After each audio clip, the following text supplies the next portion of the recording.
fatigue. He is red hot today. Welcome to SicEm365 Radio. Vital. Clears some space and knocks it down as he sent TJ Shannon flying. SicEm365 Radio is presented by IdealMRI.com. High-quality MRIs for $497 or less. IdealMRI.com. Your health is important, so is your budget. Mark Vital. Offensive rebound. Out to Butler. Welcome to Baylor basketball. The 3 o'clock hour is sponsored by Waco Custom Marketplace. Meats, sweets, Texas treats, and a cut above the rest. 425 Lake Air Drive, Waco. In the mid-range, he'll drive it and tie it up with 2 seconds remaining. Have you downloaded the SicEm365 Radio app? Do it today on the App Store and Google Play. Great screen for the screener. Jared Butler for 3. Now here's David Smoak, Paul Catalina, and Craig Smoak.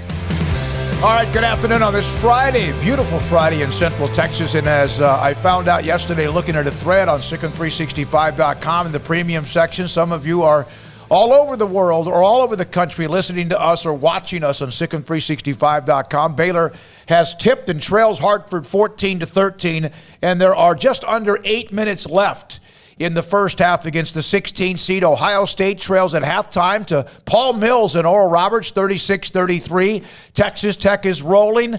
Illinois rolled. And the tournament is underway after last night with the UCLA coming back to beat Michigan State. Cole is in the studio. Armstrong Sims runs the mothership. Paul Catalina, Craig Smoak, and David Smoak. And I hate to say it, I know it's early. And yet again, no, it's not. We're 12 minutes into the game. I don't see much difference from what we saw in the tournament up in Kansas City with turnovers, lots of missed threes, and yet, again, allowing some points inside pretty easy. Yeah, I think the defense looks a lot better than it did the other day. Now, that might just be a function of who they're playing and they don't have as many offensive weapons. But, yeah, they're not making shots. They're turning the ball over. They're being really careless with the ball. It's everybody's kind of had a turn to make a mistake so far and has. But I will say this. Everyday John looks a lot more normal than he has in the previous games. Davion Mitchell still looks like Davion Mitchell. So, yeah, they look sloppy. They look really sloppy and don't look like the team that we've been hearing about the last couple of days. That all they needed was some practice time and clean some things up. They look sloppy. I just watched a sequence where, they get the turnover on defense, get a fast break, and, yeah, it looked like maybe a Hartford guy could have been called for a foul on the fast break, but instead they just turn the ball over and then look for the foul. And it's like, that's not going to cut it. That might cut it today against Hartford ultimately, but that's not going to cut it in, like, the Sweet 16, if you're on a fast break and looking for the foul. So, yeah, not the best look so far. I mean, it's not early in the game, but, yeah, it is. I'm going to get a much better gauge on where they are, here in about 15 minutes when they're at halftime. But, yeah, not the best start. We knew that the concern would be with the way they've turned the ball over the last couple of games and really in recent weeks, that Hartford was a team that would pick your pocket with Tracy Carter but others as well. But 7 turnovers for Hartford. Baylor has 6. The steals, Baylor has 4 of those, 3 for Hartford, and they just took the lead at a jam inside. Timeout, TV timeout, 7:47. We will monitor the game. Want to hear from you because some of you might be watching and even listening or watching us and watching the game, listening to us, watching the game, whatever combination. 254-339-1122. I just saw Matt in D.C. has already popped in to the text line as well. We'll take your text throughout the day and watch how your barometer of concern, if it rises. Here's what I do know about the tournament. Not much. I don't, because I've never done well with the bracket, but I do know enough, I think, about sports that when you play a team that you're supposed to absolutely destroy, like Illinois did earlier today with Drexel, and I know Hartford's maybe better than a 16 seed, every minute that goes by, they gain more confidence and you tighten up even more, and that is not a good combination. It's early, as Craig said, but that does happen. We've seen it over and over again in every tournament we've seen for the rest of all our lives. They just showed a stat in pretty much everything. I mean, Hartford's not shooting the ball well either, but the difference, 10 points in the paint for Hartford and 2 for Baylor. There you go. So, yep, and also Baylor's 2 of 8 shooting threes. We did see, right, Paul, Adam Flagler did hit a three. That's a big deal. That helped quite a bit, and Baylor just took the lead on an alley-oop, 7:31 to go. Jonathan Chamachachua has a couple of shots that he has made. All right, so the tournament's underway. Last night, Michigan State, which was a play-in game, had the lead against UCLA and blew it. UCLA came back to win the game. They'll now play Brigham Young. That's in that region, I think, like in the second or third round. They eventually, whoever survives all that, would play Texas as well. Anything from the early morning or afternoon games in the tournament that you've noticed at all? Virginia Tech and Florida was a heck of a game, really heck of a game. And Florida, after blowing that and not doing the right thing there on the defense at the end of the game, came back and won. Crazy thing that happened there right at the half with the elbow into the forehead and, blood everywhere. That was gnarly. Back to the Michigan State game. I did think it was kind of a fake controversy last night with Tom Izzo, and I saw a bunch of people on Twitter going, oh, Tom Izzo's going to get it for this. Look, Tom Izzo's gotten away with a lot worse than grabbing a player and yelling at him in his career based on some of the stuff that's happened at Michigan State. So I don't think as crimes Tom Izzo has committed against the world, that this one is the worst. So no, I think if he was going to be in trouble for anything, it would have been stuff that's already occurred and not stuff from yesterday. But, Baylor just hit a three. I know we're not going to do play-by-play, but that's notable because they haven't hit many of those. So nice to see a bucket go in from deep. But yeah, that Florida-Virginia Tech game stood out. And really it's just been the teams taking care of business that are supposed to take care of business, you know, and that's what we're hoping for Baylor to do is just take care of your business in this game because we know after this game, every game's going to be a fingernail biter. Once you start playing whoever you match up with next, potentially in the next round, North Carolina or Wisconsin, right? So,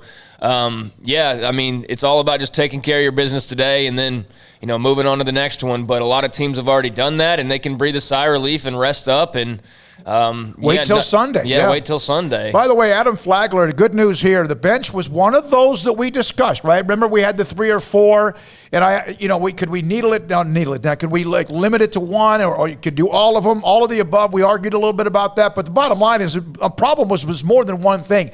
The bench. Matthew Meyer has looked better defensively off the bench. Just had a nice go to Jonathan Chamachachua for a dunk, so it's up. Baylor's now up 20-14, so they're on a little run.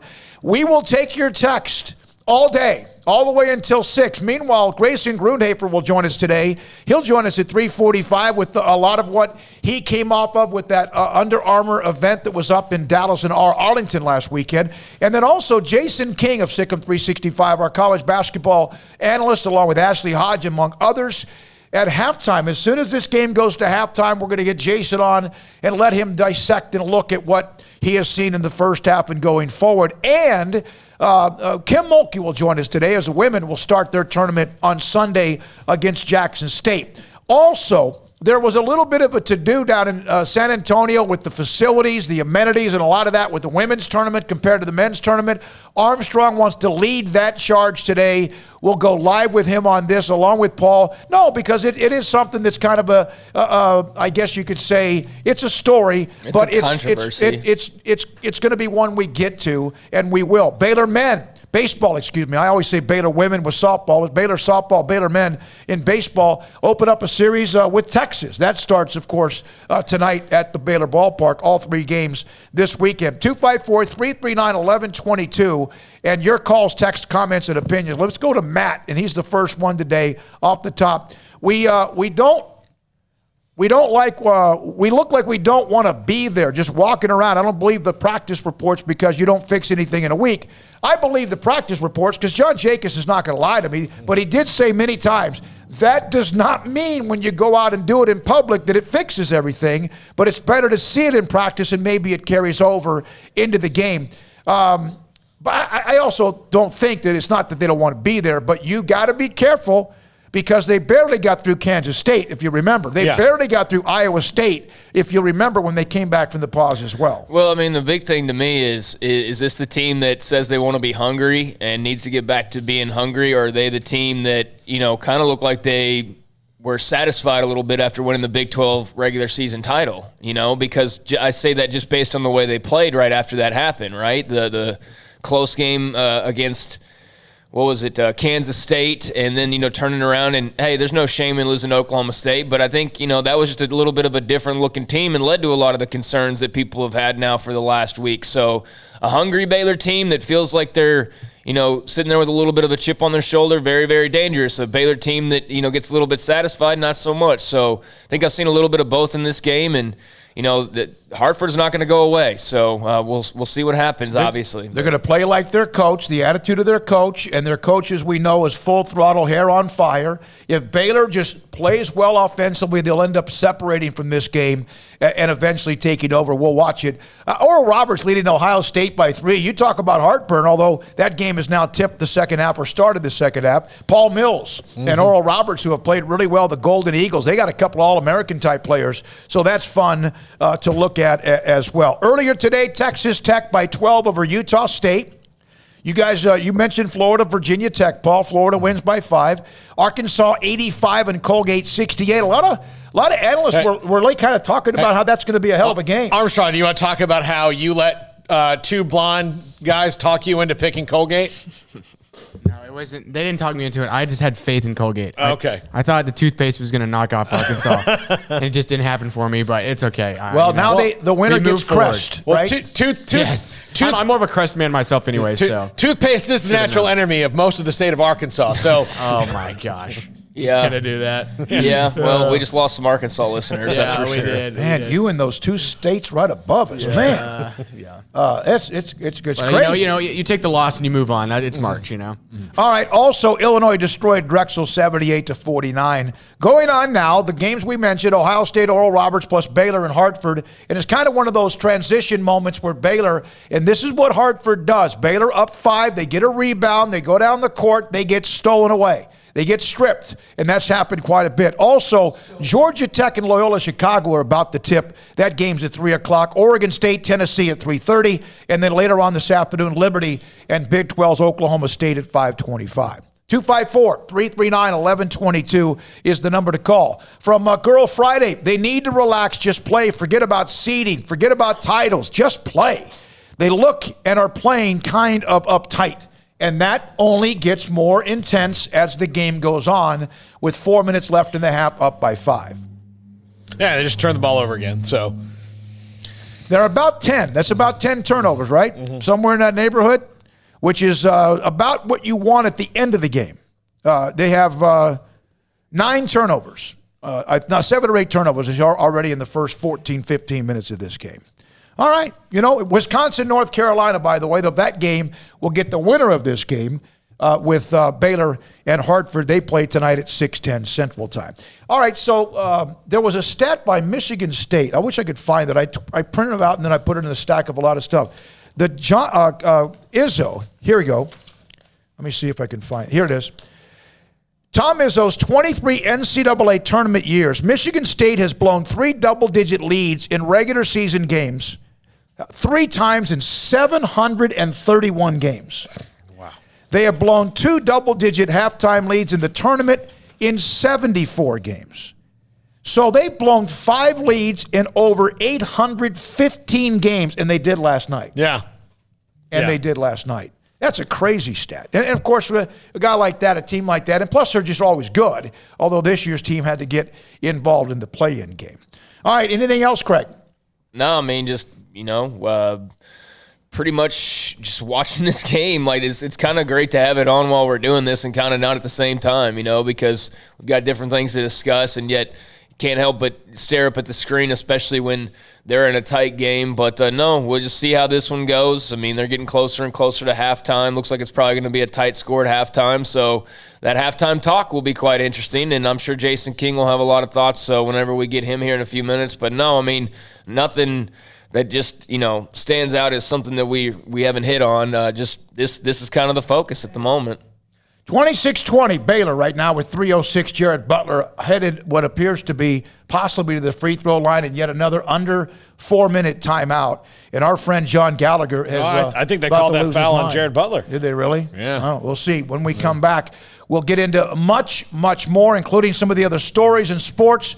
By the way, last night, this volleyball team, we had Katie Stager-Smith on last night, or yesterday afternoon. They were down 2-0 to Houston and came back with what they call a reverse sweep, winning the last 3 sets. We'll get into that. If you want to get the latest of just anything, the latest in spirits, the latest in wine, whatever it is, the newest flavors, the newest whatever, they've got it at Riverbend Liquor and Wine. It's unbelievable the selection they have, quick and easy drive-through window, so many different amenities they have, and just a knowledgeable staff that can point you in the right direction and pretty much knows where everything is. If you got lost and you said, I don't know what I'm doing, I don't know where I'm going, you say, okay, we're right there, boom, third shelf, third from the left, right there. They know where it is. It's like the Chapman's giving them a test at the beginning of every shift, and they have to pass it or they have to go home. It's unbelievable, the staff and their knowledge at on Lakeshore Drive in North 19th Street. But Riverbend Liquor and Wine. Find out more on Facebook and Instagram.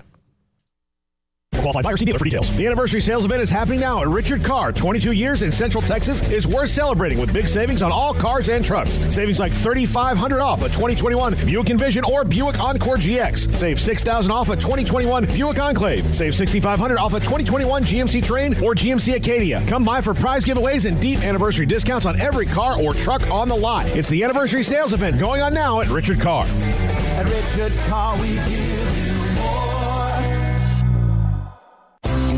At Ideal MRI, we feel blessed to be a part of the Waco community. We're a small family business right here in Central Texas, and our goal is to bring down the cost of healthcare while maintaining high quality. At times like this, the cost of healthcare has never been more important, and unfortunately, significant illnesses and injuries still occur. That's why Ideal MRI is open and here to serve you through the difficult time. We offer premium MRIs just like a hospital with state-of-the-art technology and specialists, but you'll pay less. Sometimes thousands of dollars less, whether you're using insurance or not. At Ideal MRI, we accept most insurance and there are no hidden costs, even offering financing if that's needed. Everything included in the price, and you'll not get something as a surprise in the mail later on. If you need an MRI, ask your doctor about Ideal MRI. They'll know. You can schedule an appointment safely from home online in minutes at idealmri.com or give us a call, 833-IDEAL-MRI, idealmri.com.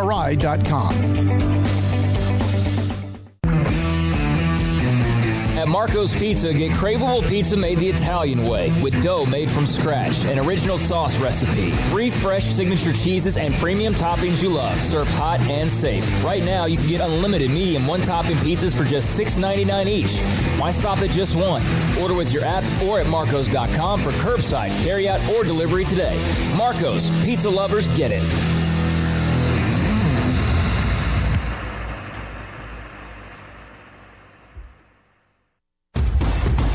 Hey, this is Bryce Petty, former starting quarterback and 2-time Big 12 champion, and I know firsthand the importance of being in top shape both on and off the field. So listen up, men. If you're feeling beat down day in and day out and looking for that high-performance edge that separates the men from the boys, then look no further than the Petty Clinic Low T in Waco. Petty Clinic is a comprehensive men's healthcare clinic with an atmosphere catering to men. Board-certified Dr. Kent Petty has a special interest in offering the highest quality medical care to men of all ages. Some of the services offered include screening and treatment for low testosterone or thyroid, infertility, high blood pressure, diabetes, high cholesterol, sleep apnea, while offering comprehensive wellness exams and complete men's health lab panels. High performance men, remember, it's not just a Petty thing. This is Bryce Petty, encouraging you to reach out and Google search Petty Clinic Low T or go to pettycliniclowt.com and get your complimentary lab screening today. Parenting is full of surprises. You never know what to expect. So after our son was born, I called my Texas Farm Bureau insurance agent to set up a life insurance policy in case something happened to me. Sawyer is now 2. And we'll soon have a sister. There's no one else I would trust with protecting my family. Stop by and see our agents at one of our 3 McLennan County locations. Coverage and discounts are subject to qualifications and policy terms and may vary by situation. This is SicEm365 Radio. Text us at 254-339-1122. The SicEm365 Radio text line is sponsored by Riverbend Liquor and Wine, with the most extensive variety of craft beer in Waco. A hidden gem on Lakeshore Drive and 19th Street.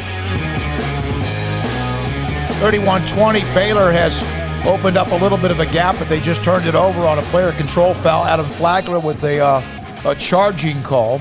It looked like the player did not have his feet set, but let's see what it is. Yeah, he did. 31-20, Davion Mitchell wasn't happy. Hey, they're up 11, and at least have some separation. Now, can they close the half with 1:45 to go? And in fact, now 33-20. You're right, Paul and Craig. We won't do play-by-play, but it's nothing wrong with having fun with it. And we want to hear from you at 254-339-1122. Why have they opened up the lead? What have they done since we went to the break? Made shots. Yeah, I mean that helps, and they've played some good defense on Hartford. Hartford's missed some shots, and they've been able to counter with buckets. And hey, you do that a couple of times, and all of a sudden you're up big. And look, they've gotten into a little bit of a groove. Now they're up 15. Just another layup there.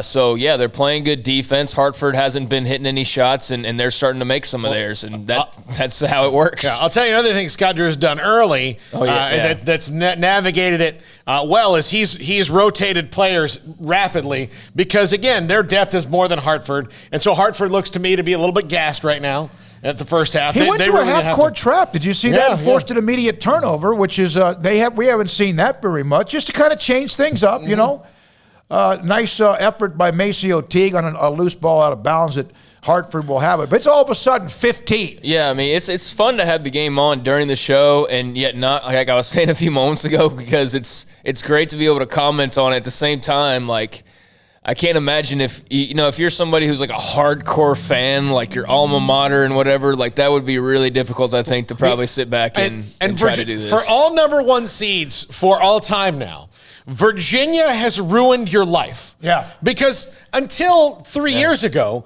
it had never happened. So you can always just sit back and worry, like, okay, this is the blip. This is where something weird happens. But now, because Virginia did what they did and lost to UMBC, from now on, everybody who's a number one seed, whatever fan is, will think about that moment for the rest of their life. And they should. And at 35-20, timeout, 49 seconds to go in the half. Baylor now up by 15 on the Hawks of Hartford. So there's that as well. Hey, is spring football opening up? I don't know. I haven't received any email, and we talked the other day about they announced the spring game, but I haven't seen a single thing about the actual practices or anything like that. All right, we'll get to that in just a second, because obviously then there's that focus along with whatever the men or women can do this weekend and moving forward if they do. So, Paul, the National Women's Tournament down in San Antonio. We'll hear from Kim Mulkey in the 4 o'clock hour at some point. Also, we hope to have some sort of post-game, the possibility of a post-game interview with a player or coach in the following Baylor and Hartford. So what's going on down there? Okay, so all the teams get down there and start getting ready, going through the motions, and they don't have enough weight rooms. And the weight rooms that they had are not near up to standard. And the food's not very good, and then there was some complaints about the swag bags. Well, one girl, and I don't have all the names and the teams and all that straight because I'm just kind of looking around. But for example, they showed one video, or one player from a team showed a video, and it was just like this at-home rack of dumbbells, and not even like high quality, but like your all plastic dumbbells that basically you could buy at Walmart. And that they had like one or two of those sitting out, and that was the weight room. Yep. Was like this little thing of dumbbells. And then they walk over to the men's weight room, and it's this full auditorium, like or banquet room, and it's like bench racks and squat racks and like 25 machines in there. Leg presses. Yeah, it's like every machine known to man. And a full room, and then the ladies had a much smaller room and this little stack of like dumbbells, and then they showed like a snack table that was completely empty, and it was a lot of stuff like that. And to just do a brief historical recap, the way that women's basketball, if you go back into the way it was treated from the beginning, where they were like, well, we don't want these ladies to get too tired out, so we're going to play them half court. I mean, that's the history of the game. And so when you have these deep-seated things about, trying to make it equal and fair and all that. Now, there are resource allocation differences because of the resources they have available, but if you're going to put on the tournament, if you're going to do it, you have to do it right. And that's what San Antonio didn't do. You have to have weight rooms. You have to have everything that they have. And it's not in the San Antonio. It's on the NCAA. In the press conference this morning, they held a webinar press conference with 3 different people. And they basically, look, we completely dropped the ball. It's, they didn't really give a reason why Then they should have done the press conference. But they kind of did. They, I don't know who this was from, but I did see it last night, that one of the NCAA tournament officials was, and this was not a great excuse, but they were trying to say that they were setting it up for like later in the tournament when there would be less teams around. And so I guess they were going to like ramp it up. But the problem is like you have all these teams here now though. So it wasn't a very valid excuse whatsoever. It looks like maybe they've got the coal in the engine a little bit more. Why all of a sudden were they able to separate? And did you get a little bit concerned those first 14 minutes? A little bit, yeah, I did. And I think, though, that you'll see that sometimes, these 16 seeds or these lower seeds come out just so energized and so pumped up, and they're just playing on emotion, and they almost play above their heads a little bit early on. I thought Hartford did a great job defensively against Baylor and forced them into some turnovers. I think Baylor was probably playing a little tight, and finally they started to see the ball go through the net. I think they started off 5 of 18, and they made 10 of their last 13. So, I was a little nervous. At the same time, I felt like they were getting good shots and just not putting them through there early on. And Butler to me has looked a little off, not just tonight, but for the past 2 or 3 games, not just with shooting, but just ball handling and just a little sloppy. I mean, dribbling into the lane and losing the ball quite a bit, when he maybe should pull up from the outside. He just hasn't looked right. But, I mean, he still had a nice half. I believe he had 4 assists and 9 points. But I tell you guys, I think Davion Mitchell has become the best player on this team. And I'm not just saying that about tonight. I mean, just based on the last 4 or 5 games on both ends of the court, he is a joy to watch. And he is really, really playing well tonight. And I think he might be their best player. Well, Jason, if he really went game by game and did all of his splits and everything like that, he's probably the absolute most consistent player, isn't he? He is, just because, even on the nights when he might not be doing much for you offensively, he just brings it defensively. And you can tell he came out tonight just ready to go with his mindset defensively. I mean, he is all over the place, blocking shots, forcing turnovers, forcing guys to dribble out of bounds, taking charges, blowing by guys on the offensive end for easy layups. He's just doing it all. I mean, he's kind of become their heart and soul. And that's saying something, because this team has a lot of great players. And when I say that, I'm not knocking Butler or Teague or Vital or anyone, but, man, he has just really been on another level. I thought that way when they played Oklahoma State the other night, even though they lost. I thought he had an incredible game defensively. So, hopefully Baylor, his teammates can match his energy. I think they have for the most part. I think they'll pull away in this one and start thinking about Sunday. Jason, was there anything you noticed from Scott Drew during that half, as far as coaching-wise, feeling his way through that first half and some of the adjustments? I think it was Smokey or Paul mentioned that they went to the half-court trap there late in the first half, got a turnover right away. Was there anything like that you took note of?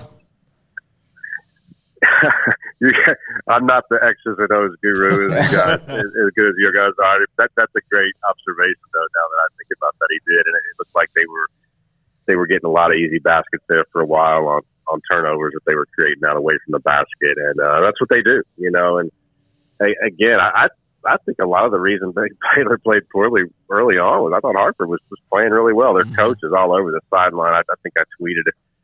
He was probably the glue guy or the energy guy on his high school B team or whatever. But then I looked it up, though. I think he played at St. Joseph's, which I didn't know.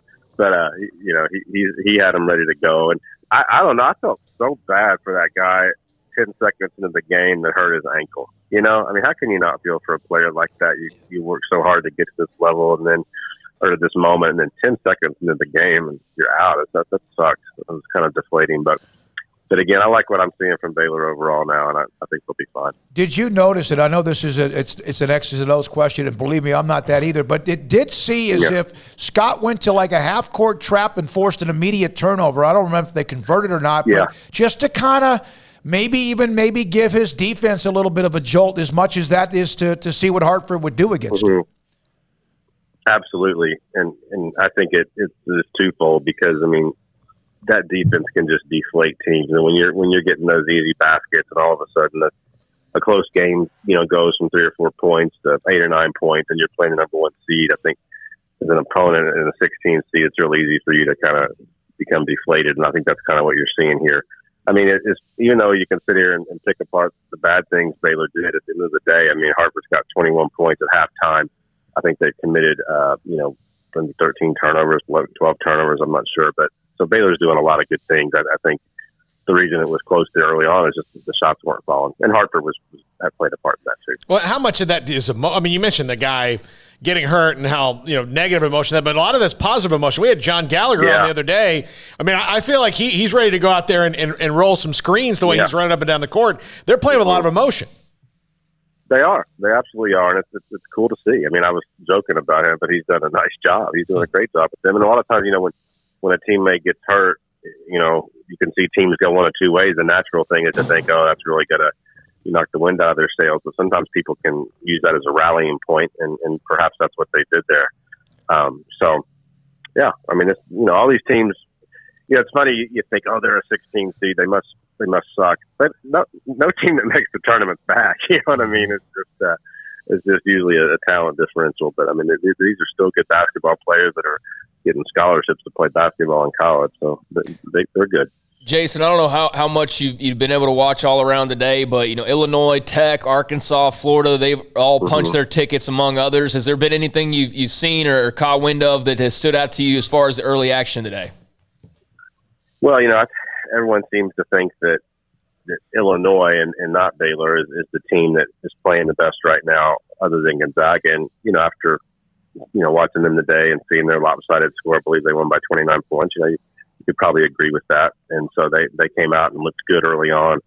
And Texas Tech, I mean, they did what they do. They muddied up the game and pulled away at the end. I don't really see them going far. That'll be an interesting matchup with them and Arkansas, I believe, in the second round. But I tell you what's exciting me right now is watching Paul Mills, former Baylor assistant Paul Mills, up 51-47 right now in Ohio State with 9 minutes left. I mean, I didn't even realize this. I interviewed Paul the other night, did a little quick piece.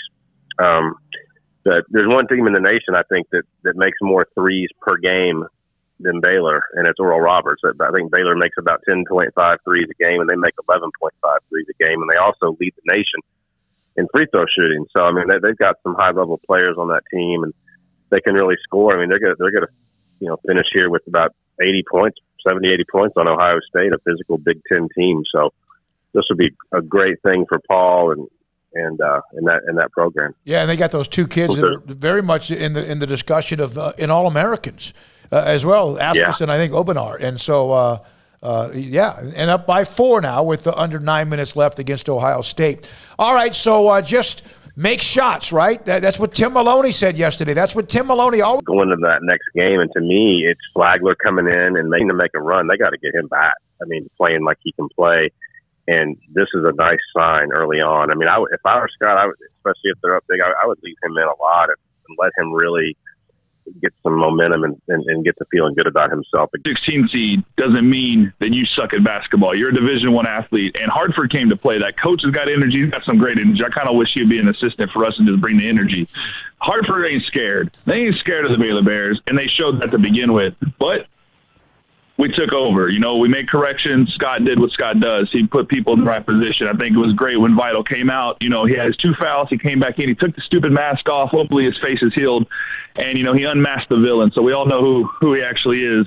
So I think we're all right. We got that good run at the end. The refs, whatever, who cares about their inconsistency? We got to put the game in our hands. But really, I think the turning point was that at the moment, the Baylor women's tennis completed a 4-3 comeback victory this afternoon against Oklahoma and Waco. All of a sudden, we go on a freaking 17-point run. Coincidence? I think not. Who knows? Maybe it's all just part of the greater prophecy. And way to go, Ohio State. Clearly, you love oral. Sic'em Bears, I'm out. Oh, God.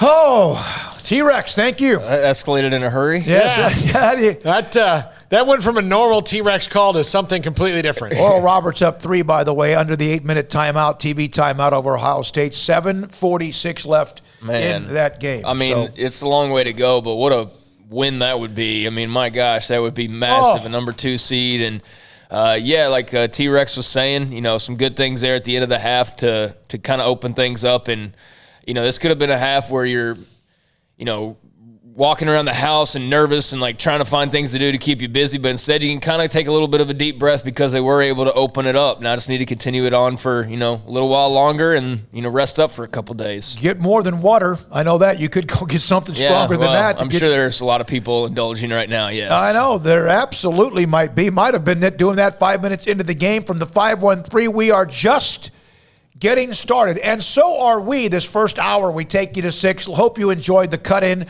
with Jason King at halftime. We'll try to get him again when the game is over. We'll also try to get some post-game from Indianapolis as well. We will, in some way, do that as well. Also, there was one other note that I had. Well, so we have the audio from the women's chairman. We'll have that in the 4 o'clock hour. Conversation with Kim Mulkey in the 4 o'clock hour that will take us through part of the second half. But coming up, we'll have Grayson Grundhoefer as well in just a second on the recruiting and the recent Under Armour camp that they had last weekend in Arlington. By the way, from Jason in Fort Worth, he sent this to us as we were wrapping up the show yesterday. I listened to your story of events of a year ago. What an amazing journey you've been through on the year. As a Baylor alumni and sports fan, it's incredible to have this kind of access to BU athletics.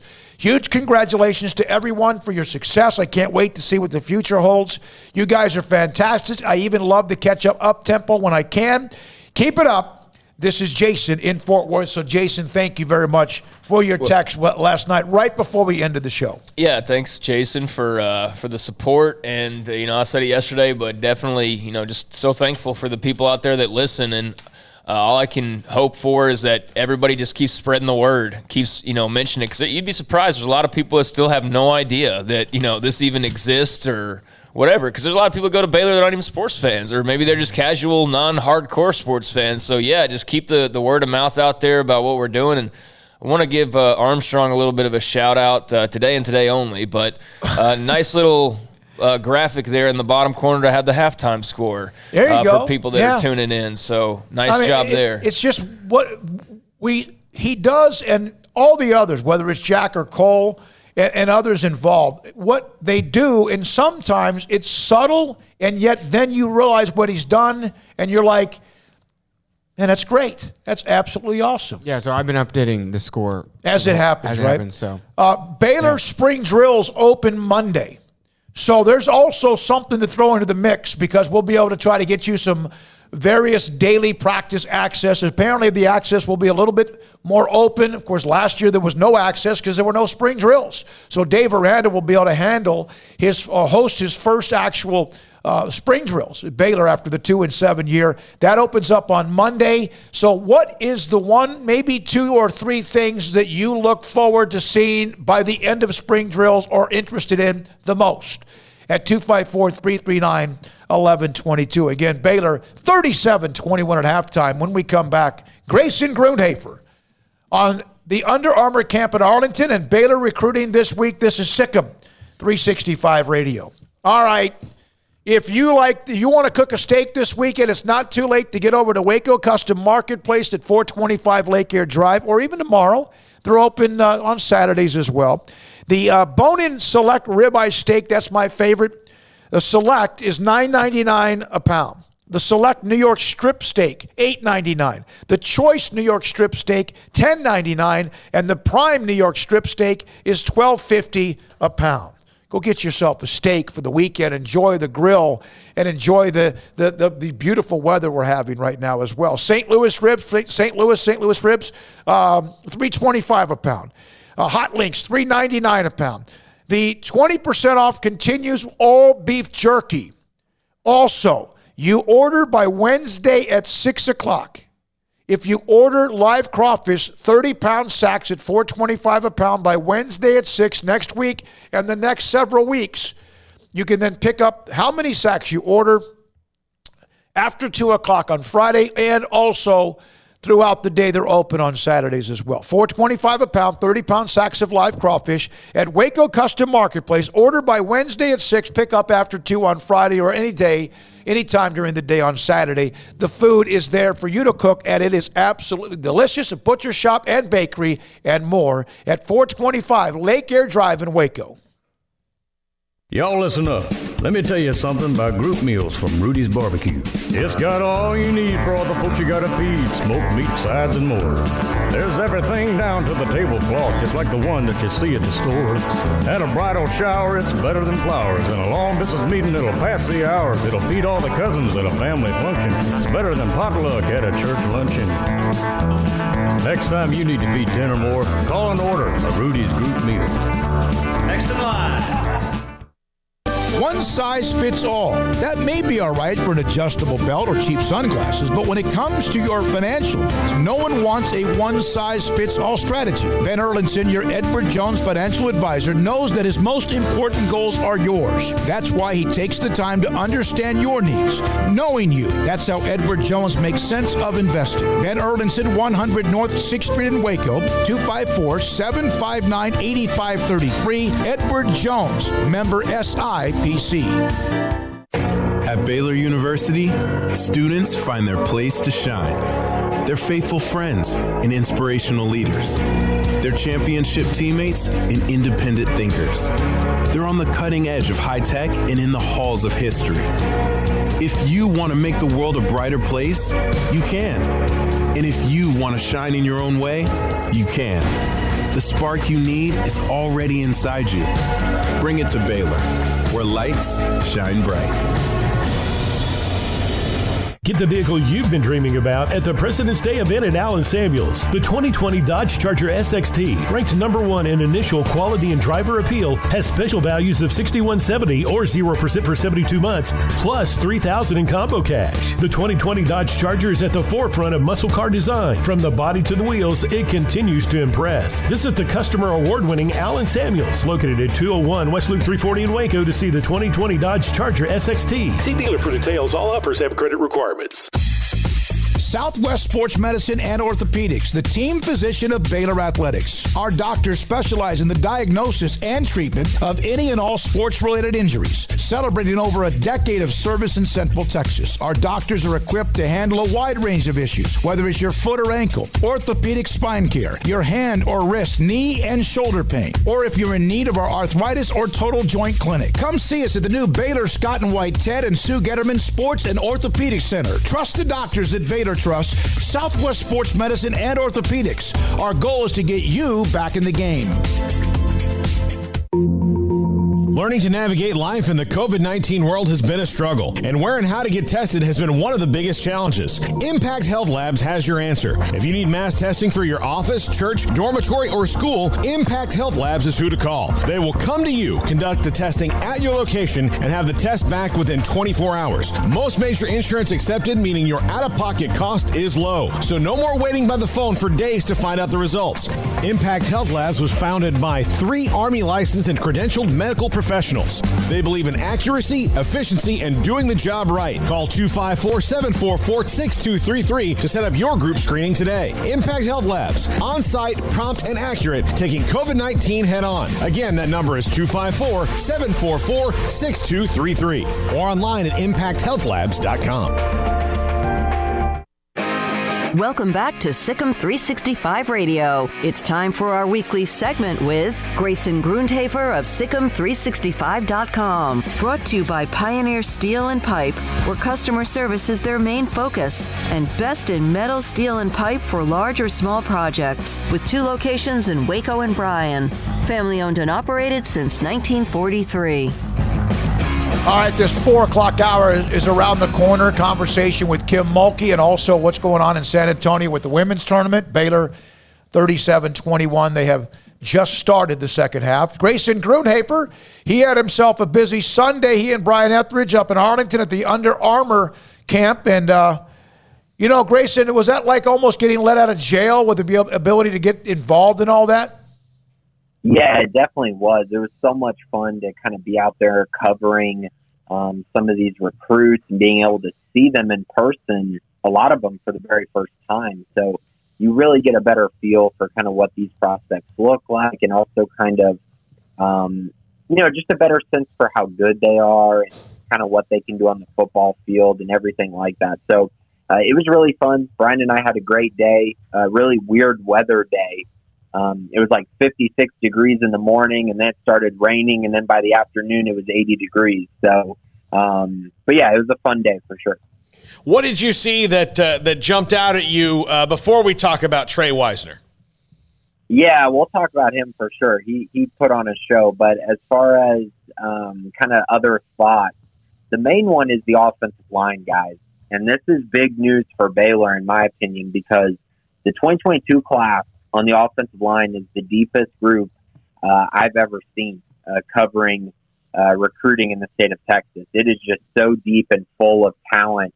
And that means guys are going to fall through the cracks, and that means Baylor's going to end up with a really, really good class on the offensive line. And they are already out to pretty good leads with some of the offensive linemen that were there, also offered a new one as well. So really good start there for this Baylor staff, and a great chance to close with, the biggest position priority that they need in this class. They're going to take 5 to 6 offensive linemen, and the fact of the matter is there's going to be that level of guys in the state and a good number of them. So I was very impressed with the offensive line group at the camp.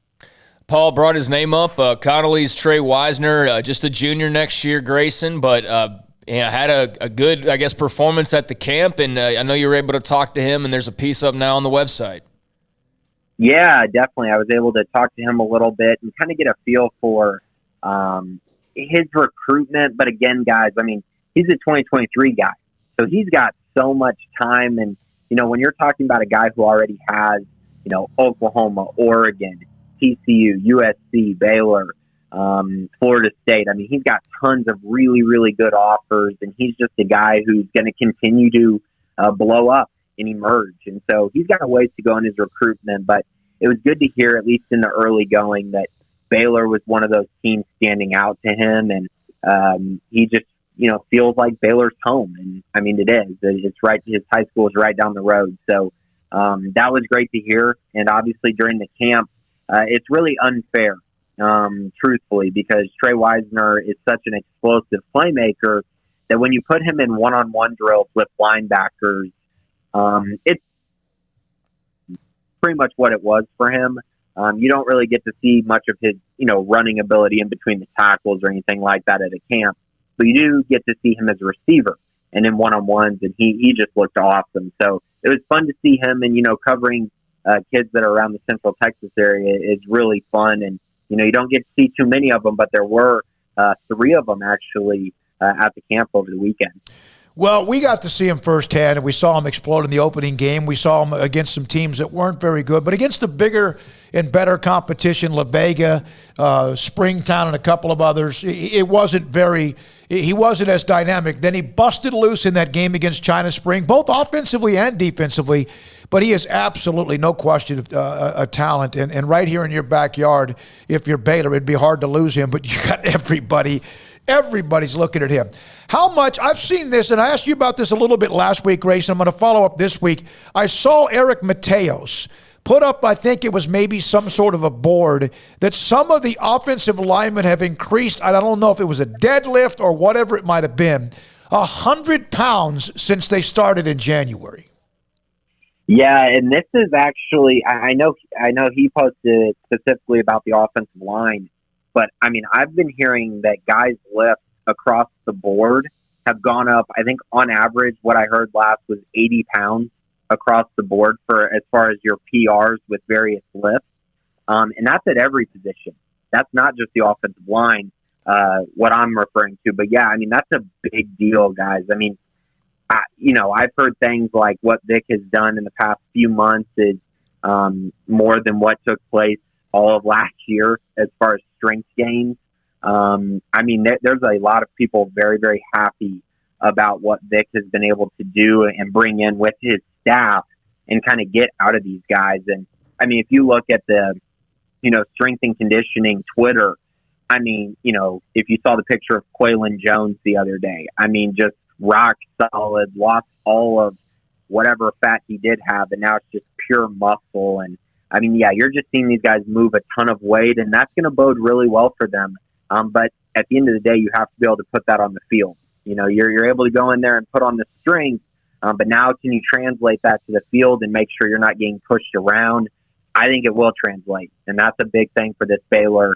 Talking for at the beginning weren't necessarily making shots. I know they were cold at the beginning, but it was more so they just had kind of lazy mistakes. They didn't seem entirely locked in, whereas Hartford was. But as the half progressed, you saw their defensive intensity continue to pick up, and they were able to make some shots and play a little bit smarter with the basketball. And, honestly, I think that's the big obvious. Right now that Drake, Steve May picked Illinois. All of the rest of us picked Baylor. Yeah, so the only way this thing is going to get won or lost either by Steve with Illinois winning or by us, nitpicking games on the way there. So I went with a totally different strategy. I picked I knew that I had to get the bracket in, and so I just filled it out and didn't give the in-depth game. So whereas most people try to predict these big upsets or whatever, I'm going the route of I was like, I'm going to go back and change some of them. I'm like, you know what? I'm going to leave it the way it is. So I've got a lot of favorites, but we'll see how that works out, My name of the bracket for me and Grayson, mine is my bracket always sucks. That's it. And you are in second place right now. Well, so. I even missed a play-in game. I even actually missed a play-in We can say we don't pick those. I know, but I would have missed it. I would have missed Michigan State and UCLA. Grayson, with football spring drills opening up Monday, quarterback battle, who's going to emerge? What's that depth chart going to look like?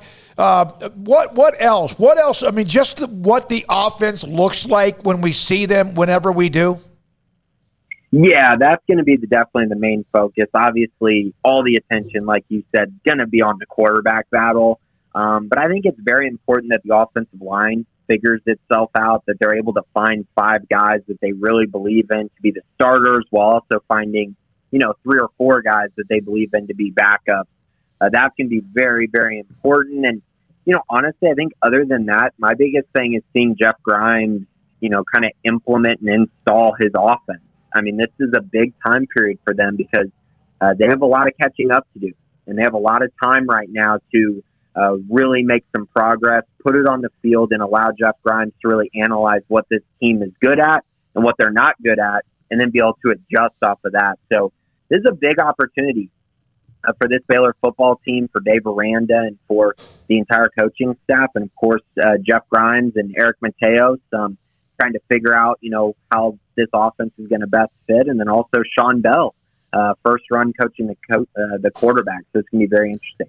All right. Thank you, Grayson. Appreciate it. Grayson Grunhafer, recruiting analyst for SicEm365 Radio with us. 43-26. Baylor had a 21-point lead. It's now 17. Have they made a shot yet? They just made it was 37-21 at halftime. So they just missed an absolute shot right at the rim by not going up forcefully enough against a team that has not much size at all. So, it's just, but still, they're up 17. And initially it was a little bit ragged, but make shots, but they're still turning the ball over way too often for me. They're getting a lot of steals, and then there's a lot of fouls on the other end of that.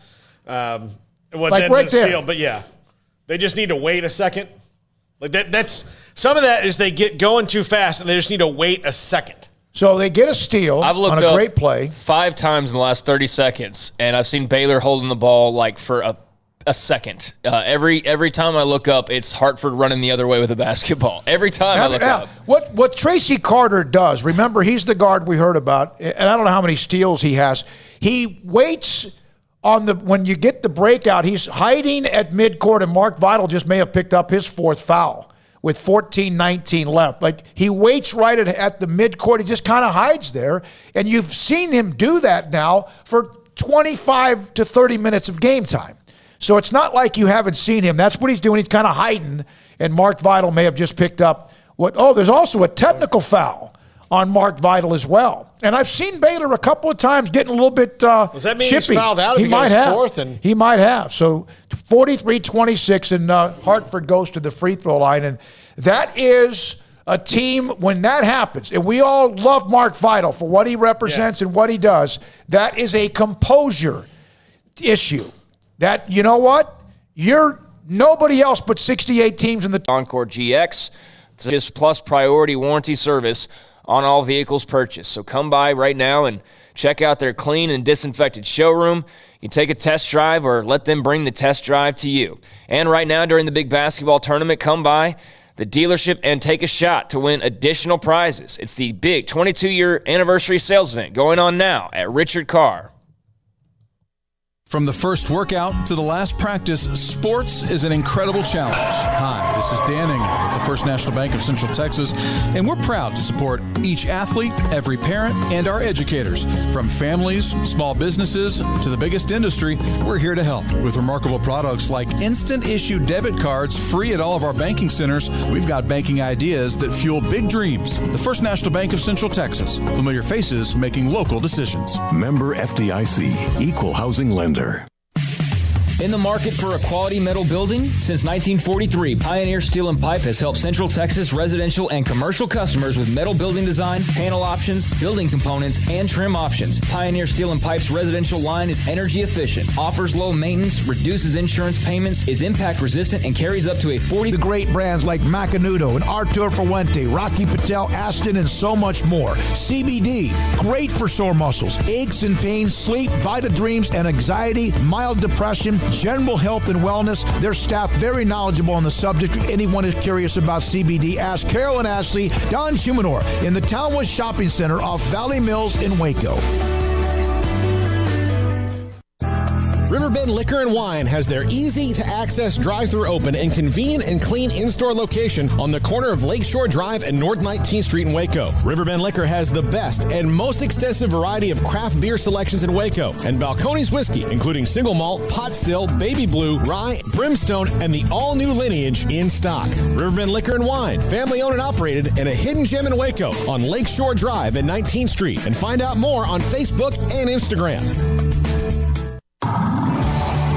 It's time to fire up the grill, heat up the oven, or get that deep fryer going to enjoy the top quality products at Waco Custom Marketplace. Order 30-pound sacks of live crawfish by 6 on Wednesday. Pick up on Friday afternoon after 2 or Saturday. Enjoy the weekend. 30-pound sacks of live crawfish available right now for $4.25 a pound. Find all the crawfish boil ingredients you need, including red beef potatoes, sausage, corn cobettes, and Louisiana boil seasoning. Make your order for live crawfish by Wednesday at 6. Pick up on Friday after 2 or all day Saturday, and enjoy the weekend. Waco Custom Marketplace, your home for fresh baked kolache, cinnamon rolls every day. Butcher shop to cut your steaks the way you want. Fresh seafood, summer sausage, boudin, house-cured and smoked bacon, spices, seasonings, soup mixes, and more, and weekly gift boxes for any occasion. Waco Custom Marketplace, 425 Lake Air Drive in Waco, or WacoCustomMarketplace.com. Let Camille Johnson Realtors guide you seamlessly through the process of buying your dream home or selling your current one. Commercial, farm and ranch, or residential, Camille Johnson Realtors can smoothly and successfully lead you through any transaction. With a team of 28 experienced agents who are excited about serving you, Camille Johnson Realtors services the entire greater Waco area. If you're in the market to buy or sell, contact Camille Johnson Realtors, 104 Midway Center in Woodway, or find them online at www.camillejohnson.com. Camille Johnson Realtors, elegant, charming, warm. Welcome home.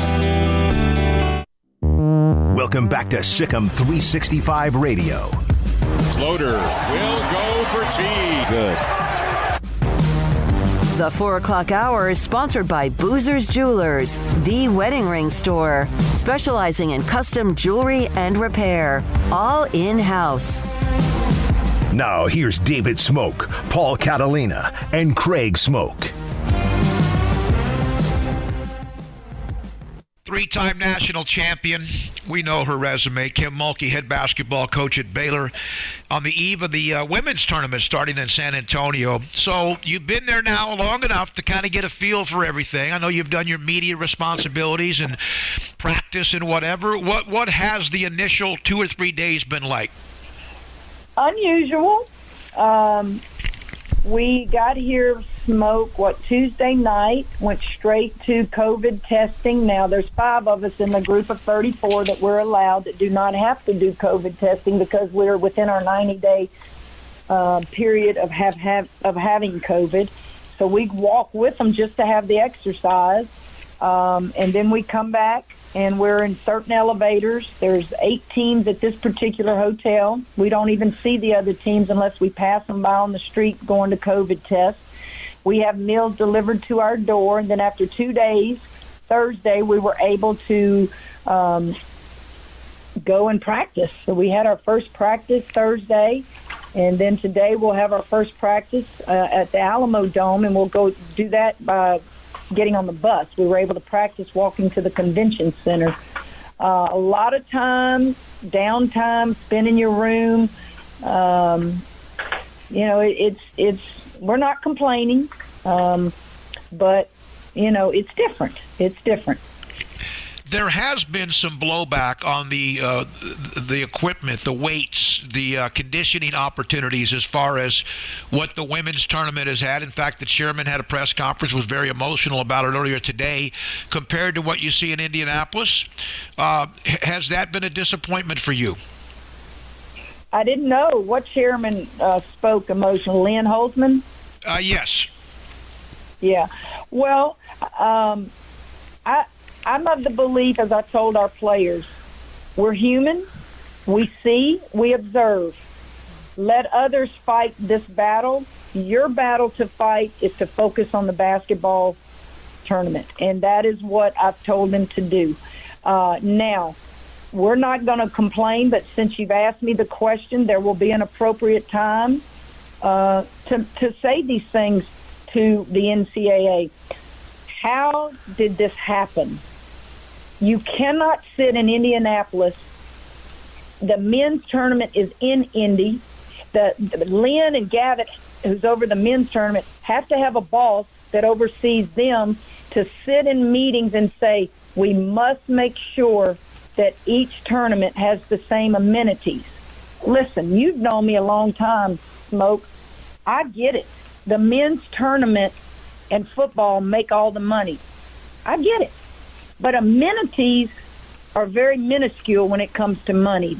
The same food, the same weight room, all those things you cannot not do for both sides. It's just there's too much social media, and it's going to be exposed. And I think when we went to our first practice Thursday, there was a court in the convention center, and those weights that you've seen on social media, that's legit. That was all we had. So I didn't think anything of it until somebody showed me the men's weight room in Indianapolis, and I read an article that Gavitt said they even have a grassy area where they're going to be able to walk around and get out. They're not just going to have to stay in their rooms. Well, when you say things like that and you're not allowed to do it in San Antonio, people are going to notice it. So that's when I first noticed it, and it needs to be corrected. But they've had Zoom calls, Smoak, before the tournaments even started. And I'll guarantee you. So it starts at the top at the NCAA. Whoever Gavitt's boss is, whoever Lynn's boss is, should have made sure that whatever is over here needs to be over here. Because if you don't, you're going to have a mess on your hands, and I think that's what you're referring to. Yeah, it is, and I've seen some of the pictures, and in this day and age of Women's Sports History Month, and there's a lot of that. Every month has something, but it just seems like that somebody obviously dropped the ball. And I didn't ask you that so you could, get into that, but it was discussed today during the press conference, and they did say they dropped the ball. Now they got to figure it out. Let's move, right? I mean, you got all this. Well, yeah, and it's okay to say you dropped the ball after the fact, but you're going to do what now? By the time you do it, you're going to be in the round of Sweet 16, which is the regional, so the teams that lost out didn't get to experience that area where it's grassy and you can go and walk around, or, it sounds good that we're going to fix it, and it sounds good that we acknowledge that we messed up, but how in the world do you mess up? Seriously, I mean, how in the world, this day and age, do you say, hey, what's in their gift bag? Make sure it's in this gift bag. It's great that they feel bad and they acknowledge that they made a mistake, but really, what does it do? It doesn't correct anything at this point. Do you cherish this tournament more than I would think the first one you ever went to with Baylor? Is there any kind of comparison other than the different circumstances? Well, the first is always the most exciting with anything, but you cherish each one. It's like when you have your first child. It's like all exciting. You're scared, you're excited. And then when the second one comes around, you're a little bit more calm. You know what to expect. And yet you love them both the same. And that's kind of how I approach NCAA tournament and championships is they all are exciting and yet different. This one will be like none other. You know, Smoak, we're used to being at home these first and second rounds, and we're not. So you're basically getting a true neutral court. You're not going to have all the Lady Bear fans that we normally have during the playoffs. We're going to have more than most people because of the proximity to Waco, but it's going to be different. I just want our kids not to focus on anything but basketball, and we've been here a long time. So even without the distractions of what's going on versus the men's and women's gifts and all that stuff, just being in a hotel isolated can, you know, make you get distracted. So you just got to keep them focused as best we can. Is there a player, and I know that this is an impossible answer, but I like to sometimes, you know, challenge. Is there a player who did not win a ring who you feel like that bothers you the most? Whether it's Nina Davis or Melissa Jones or someone like that. Is that possible to answer that? Well, they've won rings. Most all of our kids have won rings in the Big 12 championship and multiple rings. So that's something that we'll never take for granted. But I understand about a national championship ring. I would think back to even before Nina Davis. I think back to the Rachel Allisons. That kid played so hard, the Jasmine players, the Jessica Morrows who helped us build this program. And then you can take it on to the Nina Davises, the Nia Johnsons. You know, it just, those kids gave you their heart. They gave you everything they had in a uniform. And that's why you always, always make sure that you acknowledge them and future teams. I talk about them. Nina Davis. Wouldn't it be awesome if her Middle Tennessee State team could beat Tennessee and win the next game, and then we end up playing each other in the Sweet 16? It does my heart good in the Big 12 when I'm playing against Jasmine players team at Kansas. You're proud of them, and you don't ever forget what they meant to the program. Kim Mulkey, Baylor women's basketball coach, with us on SicEm365 Radio. How do you know when you recruit a player? You see the talent, you see the drive, you see the skill set, the upside as well, or the immediate impact. How do you know if a player wants to be coached like the way you guys coach? Well, first of all, you encourage them to come on a visit and watch us practice. I want them to see the intensity in practice. I want them to talk to players. I want them to ask the good and the bad about Coach Mulkey. I want them to know everything. And I think most every player, if not all of them, will tell you there were no surprises. There were no surprises with Coach Kim. She tells it like it is. And do you know their work ethic? Majority of freshmen are in shock when they get to college or to Baylor at how hard and long you have to work in the course of a practice. And once they figure it out, it's smooth sailing from there because they figure out time management, they figure out how to get in shape, they understand and become more comfortable with what you're doing offensively and defensively. That's the big question that you don't know, is you just don't know when they will get it, when they will grasp it. Does that also then lead to a better locker room because they know going in what the standard, the expectations are? You've always got a good mixture of young and old, stars and those who could be. Does that help with the chemistry? Well, I think your captains help with the chemistry, and your captains are usually older players that have been through the down times, that have had to pick themselves up and go, you know what? You have to go through the down times to get to the better times. I think your captains and your leaders help a locker room. And I think also your coaching staff. Your coaching staff, they have to be a coaching staff that allows those kids to vent and to talk to them. Nothing is going to hurt Coach Mulkey's feelings. I played the game. I knew who to vent to. I knew how to make it through there, and I encouraged them to do that. And it sounds like it's all terrible, but it's just freshman and sophomore year in Division I, big-time elite college athletics. Every athlete goes through it, and you just have to keep encouraging them that it will get better. Kim, you've seen coaches come and go from the first time you arrived when you built Baylor to what it is and what it was pretty quickly. A lot of them have come and gone. What is it like when you see, like the most recent, obviously, does that ever impact you at all? Well, it impacts me in a way where I know that time will come for me. And here's what I say to that, Smoak.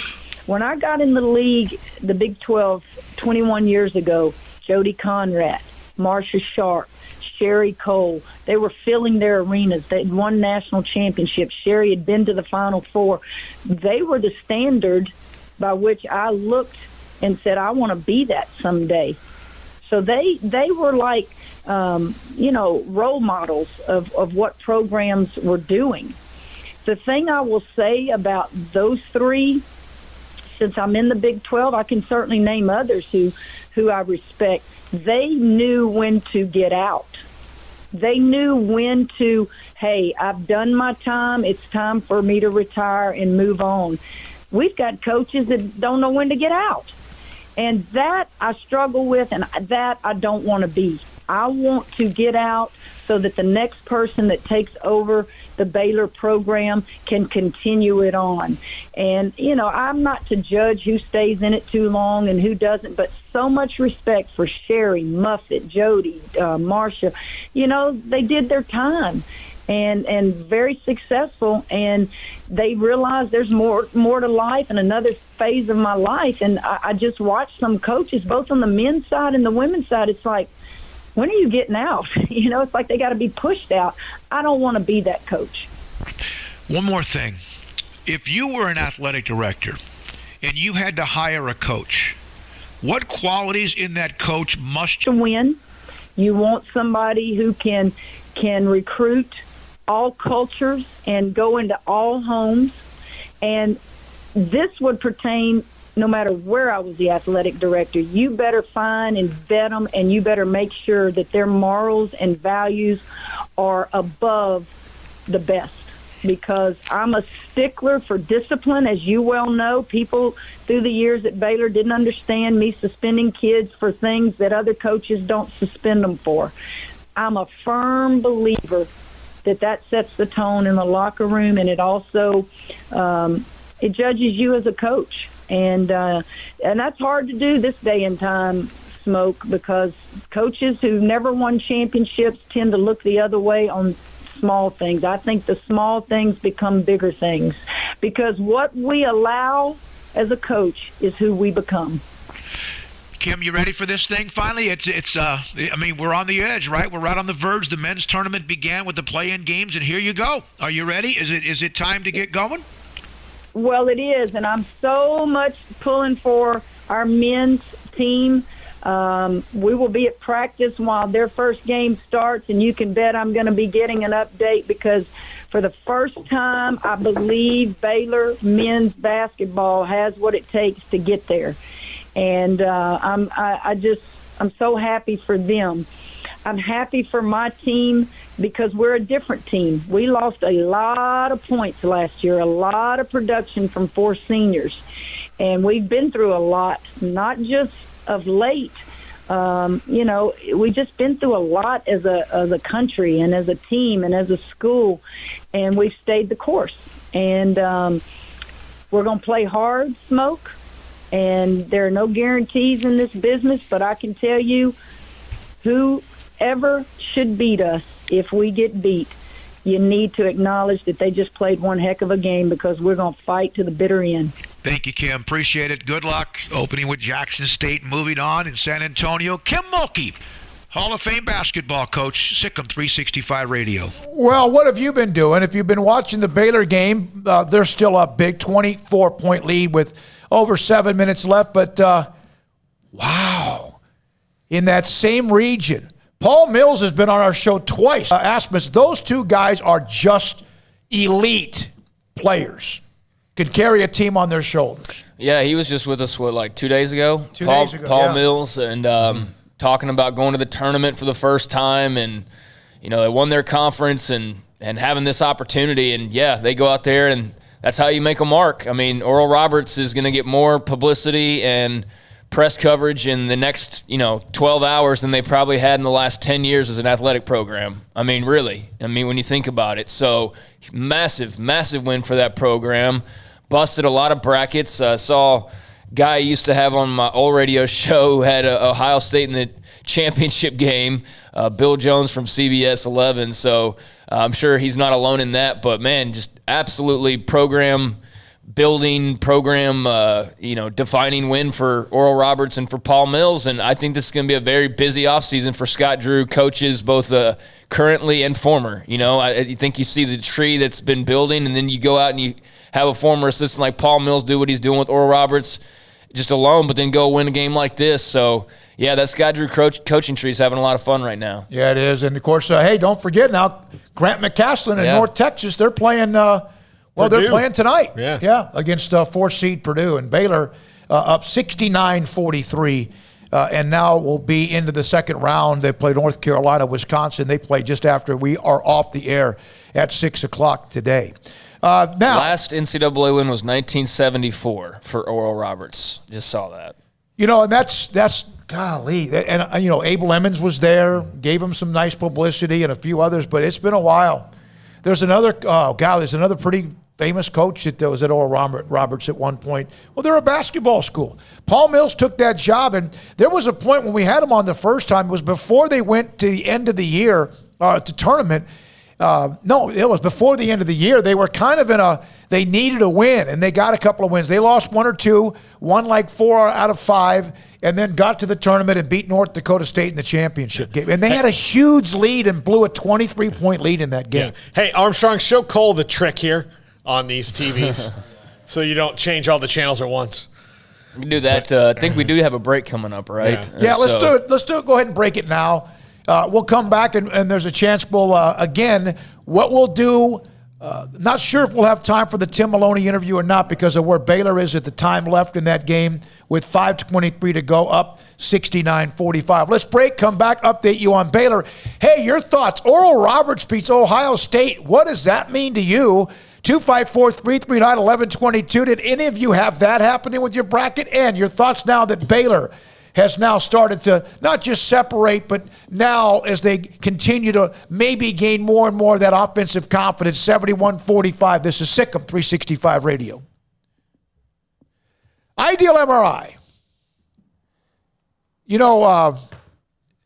Every once in a while I go back to I had a torn rotator cuff back in 2015. Probably had it for maybe over 3 or 4 years. Maybe just attrition and age. And I'll never forget, it hurt. And, I got a couple of different shots and tried to delay the inevitable. And eventually, I got an MRI. And it was obvious. There are 7 tears in my shoulder. And my biceps detached. I didn't even know you could have 7 tears in my shoulder. Got it fixed. And have felt incredible ever since that time. If you have something that hurts a lot, hurts to where you don't sleep well, you're always getting up and having to adjust where you're sleeping, your pillows, whatever. If there's something that allows you, it kind of takes away what you could focus on every day, and it's a muscle or possibly a tear of something, a ligament, contact Ideal MRI. They're in the Central Texas marketplace. They have the state-of-the-art MRI machine that is the mother lode. I've been in it. It works. Of course it does, because Ideal MRI represents nothing but excellence. And what they also do, IdealMRI.com, save you hundreds and maybe thousands of dollars, because $497 is how much you'll pay or less every single time. They can also even help you with more, because insurance, they'll help you with that and guide you through that. IdealMRI.com.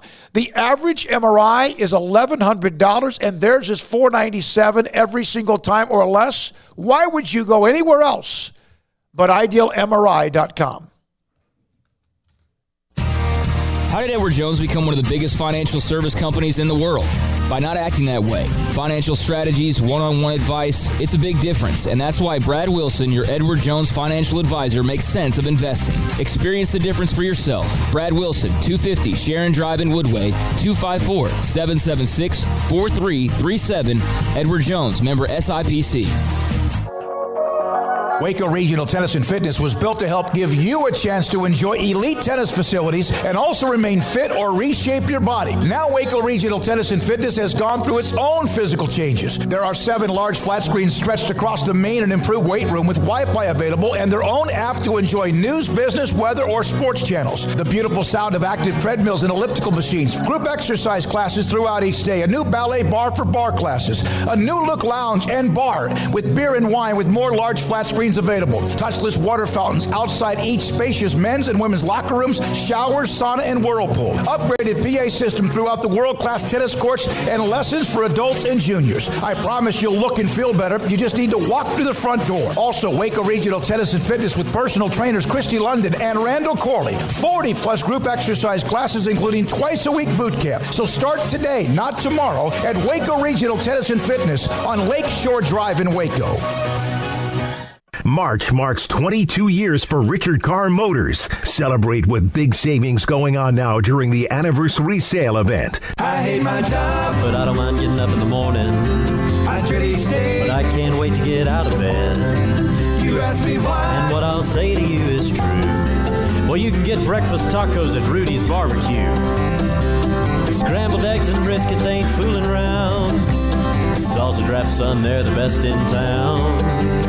Barbecue for breakfast, yes, it's true. Put a smile on your morning at Rudy's Barbecue. Next in line.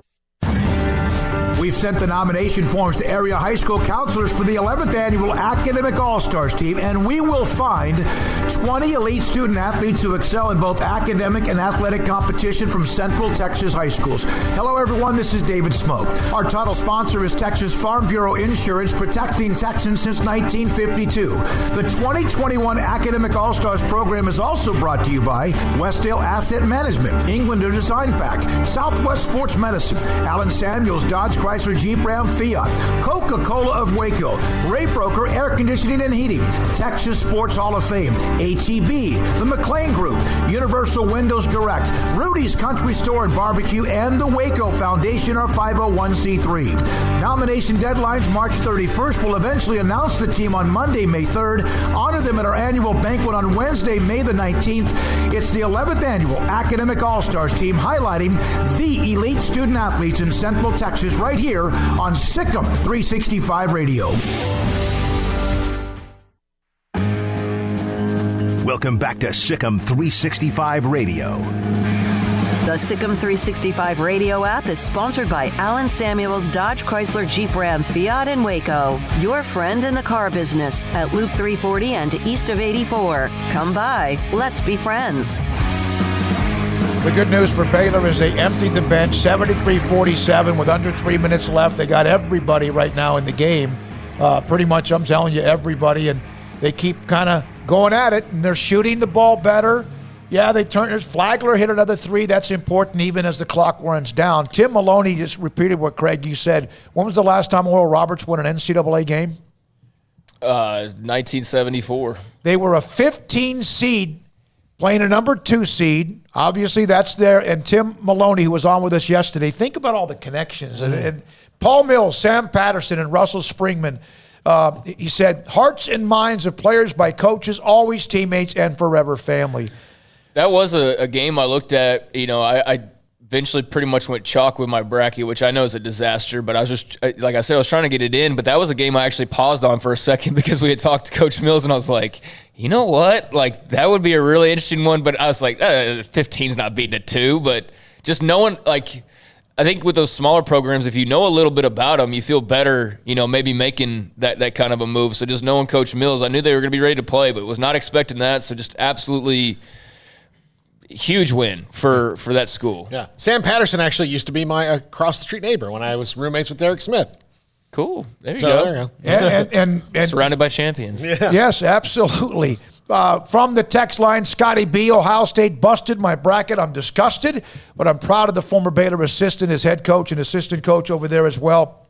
It does make whoever, he said our path, Scotty B, our path, Baylor, to the Final Four easier if we get past the round of 32 and 16. Well, I just saw, what's the Hartford coach's name? I've already forgotten. John Gallagher. John Gallagher. He was just giving the goodbye hug to one of his starters, it looked like, as he was coming to the bench. So, yeah, Baylor's unloaded their bench. They're firing away, putting up shots. They're up by nearly 30 with under 2 to go. So the writing's on the wall, and just got to close it out here. But Hartford's already saying their goodbyes. All right, what we'll do, again, over the next hour and whatever, is we'll try to bring you some of the post game that we can. Also have the possibility of someone joining us if that works out based on time, because we have time. It's 4:32, an hour and a half to go. Also, we want to hear from you. Let's go. What is going on with you right now with Oral Roberts, Paul Mills, former Baylor assistant coach, and Baylor separating 76-51? What did you see today? Did you see enough today to make you feel comfortable about whoever they play Sunday, Wisconsin or North Carolina? I don't know if I did, but at least they did what they were supposed to do. Yeah, early on, Hartford was giving them some problems, but they eventually took over the game the last 5 minutes of the first half, and they really have just taken control of the game throughout the second half. That's also been Baylor's MO against a lot of teams, is that, save for Oklahoma State, it didn't even happen against Oklahoma State. They just didn't hold on to it for the first time. And Kansas State, and I guess but save for a couple games this year, they've let teams, sit there and buzz around their head like a gnat, and then all of a sudden they just swat it away, and it's over. Yeah, it's like when you're out at a barbecue or you're on your deck or patio and you're cooking, or you're out having a couple of drinks and you've got the tiki torch lights going on, and everybody who has one of those buzzers that kills the bugs, right? That's what they have done. Mm-hmm. Now, they did not do that against Oklahoma State. They never had a chance to do that against Kansas. And that's, I think, probably the more disappointing thing about Oklahoma State, 6 of 28 shooting threes, but was the fact that they had started squeezing Oklahoma State's life in that game and didn't finish. Gave up, how many points did Scott Drew say? 30-plus points in the last 7 minutes. That was crazy. So they're on their way. Everybody's getting a chance to play. That helps morale. Mm-hmm. That doesn't hurt. Not sure if you'll see some of these guys again the rest of the tournament. But you may not get to play. Some of these guys you may never play in the NCAA tournament again. You don't know where your life's going to go. Yep. Especially as it gets harder and harder. So, yeah, you got to get them in. Get the moment so you can say, I played in the NCAA tournament.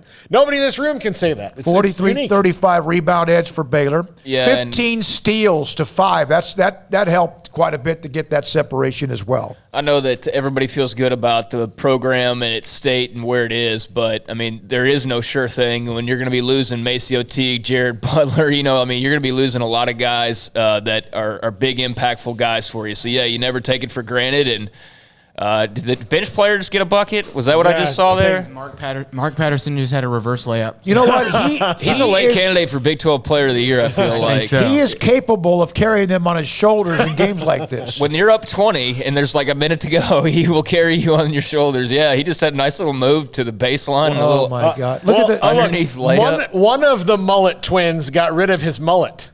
Oh, yeah, he did. So, yeah, and of course, Hartford has also emptied theirs. Patterson's a rock star. He's absolutely a fan favorite like a lot of times, and he's got that headband. And 79-55. That's a better look for him than the mullet. That game has gone final, 79-55. So let me ask you guys this. One of the things we discussed. All the stress, they won by 24. One of the things we discussed, and it doesn't mean that this happens Sunday, but that needs to, was the bench. Let's take away the guys that came in near the end. Adam Flagler, who had a couple of threes in mop-up, but he had 2 critical threes, 12 points, 4 rebounds, 2 steals. Jonathan Chamachachua, 4 points, 3 rebounds, an assist and a steal. And also Matthew Meyer, 8 points, 2 steals, 2 assists, 9 rebounds. Yeah, that's what they need. That's what they need from their bench. They got it today, and do it again. I know it's going to be an 8 or a 9 seed, so that's a significant jump from Hartford. But you saw Hartford at the beginning of the game. You're going to get everything you get early in the game from your team, so from your opponent, and Yeah, we saw some of Baylor's deficiencies early. They certainly cleaned them up later. We'll see what they can do with a day off and getting ready for Wisconsin or North Carolina. I think most people think that's going to be North Carolina, but man, that's as even a game as you're going to see, I think, on paper in this first round, Wisconsin and North Carolina. Well, this was the winnable game. This was the game that they. This is why you play so hard all year long to get it, right? Yeah, this is the game you had no excuse to lose. Congrats to Hartford. They're still looking really happy, even in a loss, because it's still a big deal for their school just to get to this point. And they played really well until Baylor just had too much gas. You're probably going to have to change it from Ellen, or I'm going to get really distracted with what's going on right now. My gosh.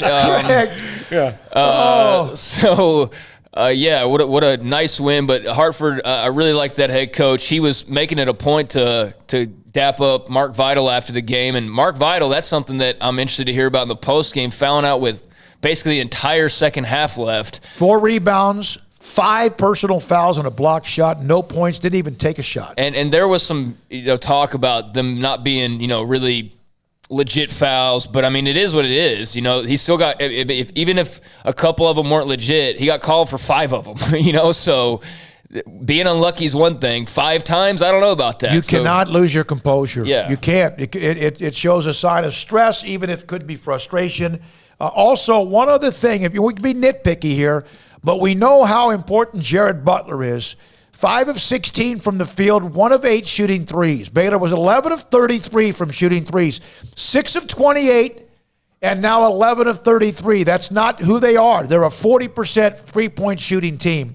So that's something that obviously is interesting to look forward to because if Wisconsin or North Carolina, you shoot poorly and they get a lead on you and they have that height and that big, huge bodies inside, they could suck the clock away. North Carolina will run with you, but you got to be careful. You're going to have to hit your shots because, again, you're playing teams that have that inside help. Yeah, Jared Butler's going to have to play a lot better, and obviously Vidal's going to have to avoid the same type of foul trouble. Those 2 things right there will make you play a lot better the next time around. But, yeah, I mean, the shots in general, it's kind of the Achilles heel when we've talked about it, probably the most consistent Achilles heel, I would think, because, even other areas, like whether it be the bench or, not so much defensively, but they kind of, the bench today shows up, for example. So that's a good sign. But the shooting, definitely has to be a bit more consistent. Butler's got to get a little bit more going. But, hey, they won. And, there was a time period about an hour ago where it was still far too early in the game to panic. But there was a little bit of nervousness just because of the way they started off that game. So to go out and win by 20+, that's all you can really ask for. You didn't have any heartburn for the last, 30 minutes of that game practically. So rest up, and they'll get to, scout tonight, and should be a big one here in a couple of days. All right, 254-339-1122. They move into the round of 32. What's that, Paul? Oh, T-Rex called back. 254-339-1122. We'll take a quick call from T-Rex, break, and come back with more. And again, here throughout, like Ashley Hodge has done so many times, the great post-game shows with some of the parents of the players and others. T-Rex, thanks for your call. Paul? Yeah, you're on the Impact Health Labs caller line. Go. Hey, Paul.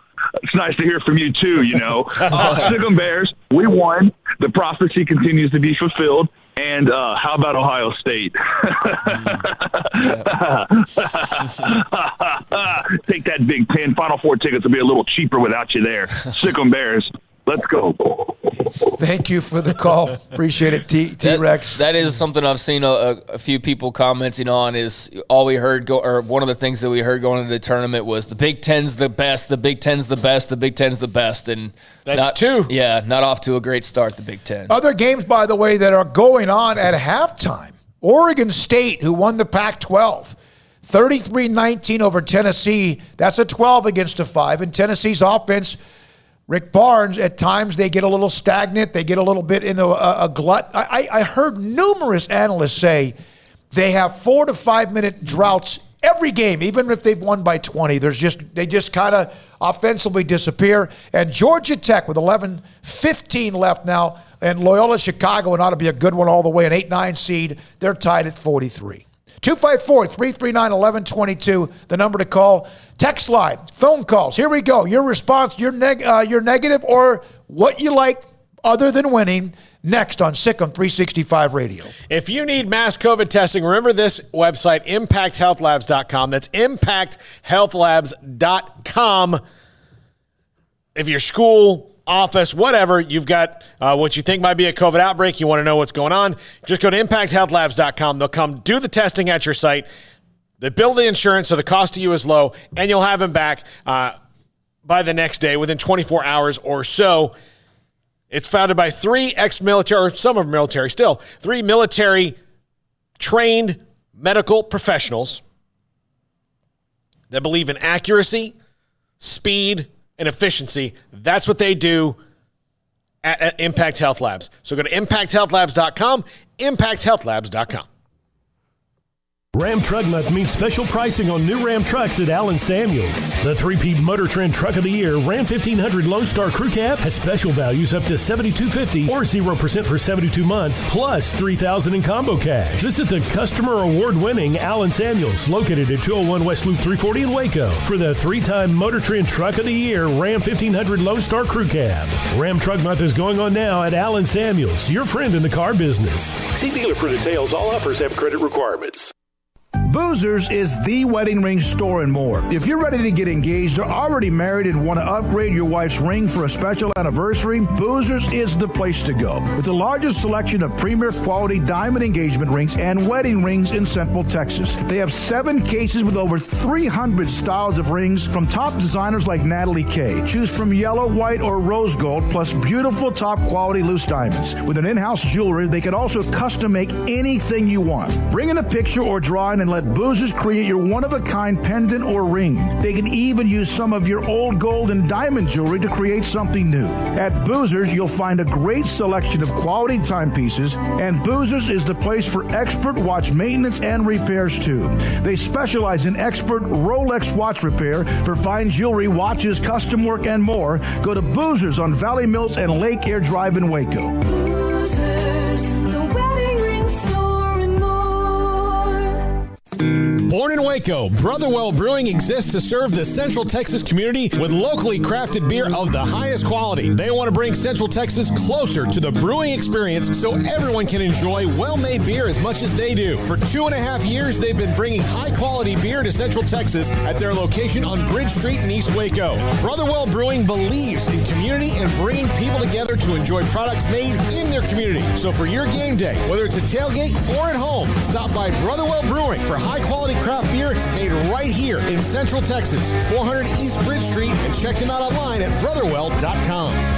With so many companies and policies out there, it gets so confusing shopping for insurance, and I never know if I'm getting the policy that's right for me. Luckily, I met the team at the Niche Group Insurance Agency. With the Niche Group, you can go to one company and get access to coverage options from many insurance carriers, and you get to speak to a real person about your specific coverage needs. With the Niche Group, I know I'm getting the right coverage at the right price. If you need insurance, talk to the experts at the Niche Group at 1-800-258-8302. At Baylor University, students can shine in their own way. Or should we say their own ways? Because there's no limit to the ways Baylor students make the world a brighter place. Whether they're leading a student organization or following a higher calling, getting advice from faculty, or taking part in world-class research, pursuing their dreams, or working toward their dream job, students find their place to shine at Baylor, where lights shine bright. At Ideal MRI, we feel blessed to be part of the Waco community. We're a small family business here in Central Texas. At times like this, the cost of healthcare has never been more important. And unfortunately, significant illnesses and injuries still occur. And that's why Ideal MRI is open and here to serve you through this difficult time. So if you need an MRI, ask your doctor about Ideal MRI. You can schedule online in minutes at idealmri.com or call 833-IDEAL-MRI.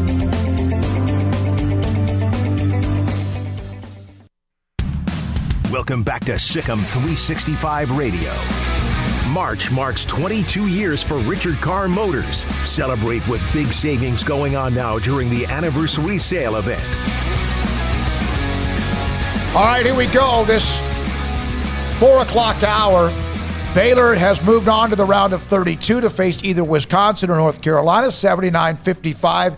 And we're joined, and man, we do appreciate the access and the coverage. Jared Butler, Baylor senior All-American guard after the win against Hartford. Jared, can you kind of just explain just getting this win and moving on, and what does it mean? Yeah, thanks for having me. Appreciate y'all. It means a lot, it's just getting in the water. It's a little nerves, all the pressure, all the hype of the NCAA tournament, this is where you want to be. And, it's just good to get that first win and get your feet wet. And I feel like now we're locked and loaded and, just ready to keep going and keep advancing. How much of the early part of the game was nerves? And probably on both sides a lot in a game like that. Yeah, it's not nerves. It's almost like this air that you ever been to a homecoming dance and the guys and the girls want to stay on two different sides and somebody just needs to mingle. That's exactly what it feels like, But yeah, that's how it feels. Jared, how did it feel just to be in a tournament game, with all of the talk about what occurred over the last year, to have the experience, to be going through it right now? How much does it mean to you guys? It means a lot, man. Just the chance to play and then a bunch of guys coming back this year to win the national championship and do big things for Baylor. It just means a lot, and I'm just so thankful that they put this tournament on, and a chance for us to impact people by the way we play. So that's a big thing for us. Yeah, and because at this time there was none, and I know what you guys have been through and how it ended, and everyone knows that story as well. How much did you guys get down to basics, down and dirty, back to fundamentals? And I was told by Coach Jacobs that there was a little more of a confrontational, in a positive way, tone this week during practice. Oh, yeah. I think what hindered us a lot was that we were playing teams that seen us 3 or 4 times already. They knew us very well. They knew our defense. And then coming to the tournament, nobody knows us, and our defense is what is our staple, and it's what wins us games. And we had to get back to, who we are as a defensive team. And we did that all this last week. And it was rough. It was brutal. We had to get back, it's like getting the rust off again and just, playing extremely hard. And, hopefully our defense can cattle us through the tournament. And I think, our defense is what makes us so good. What's it like for you guys when you see a player that's going through something like Adam Flagler was to break out of that today and be back to his normal self? Oh, yeah, it's so huge. It's a great point you brought up because, we're going to need all 14 guys, and Adam is a guy that can light it up. And, there's, like we say all the time, not all of us can be off at the same time, and we need everybody in order to, do the big thing that we want to do. And it's just great news, I mean, you guys ended up winning by 24, Jared, but what did you think of Hartford? Obviously a team with a lot of energy. I mean, you guys overwhelmed them eventually, but just your opinion on facing off with them.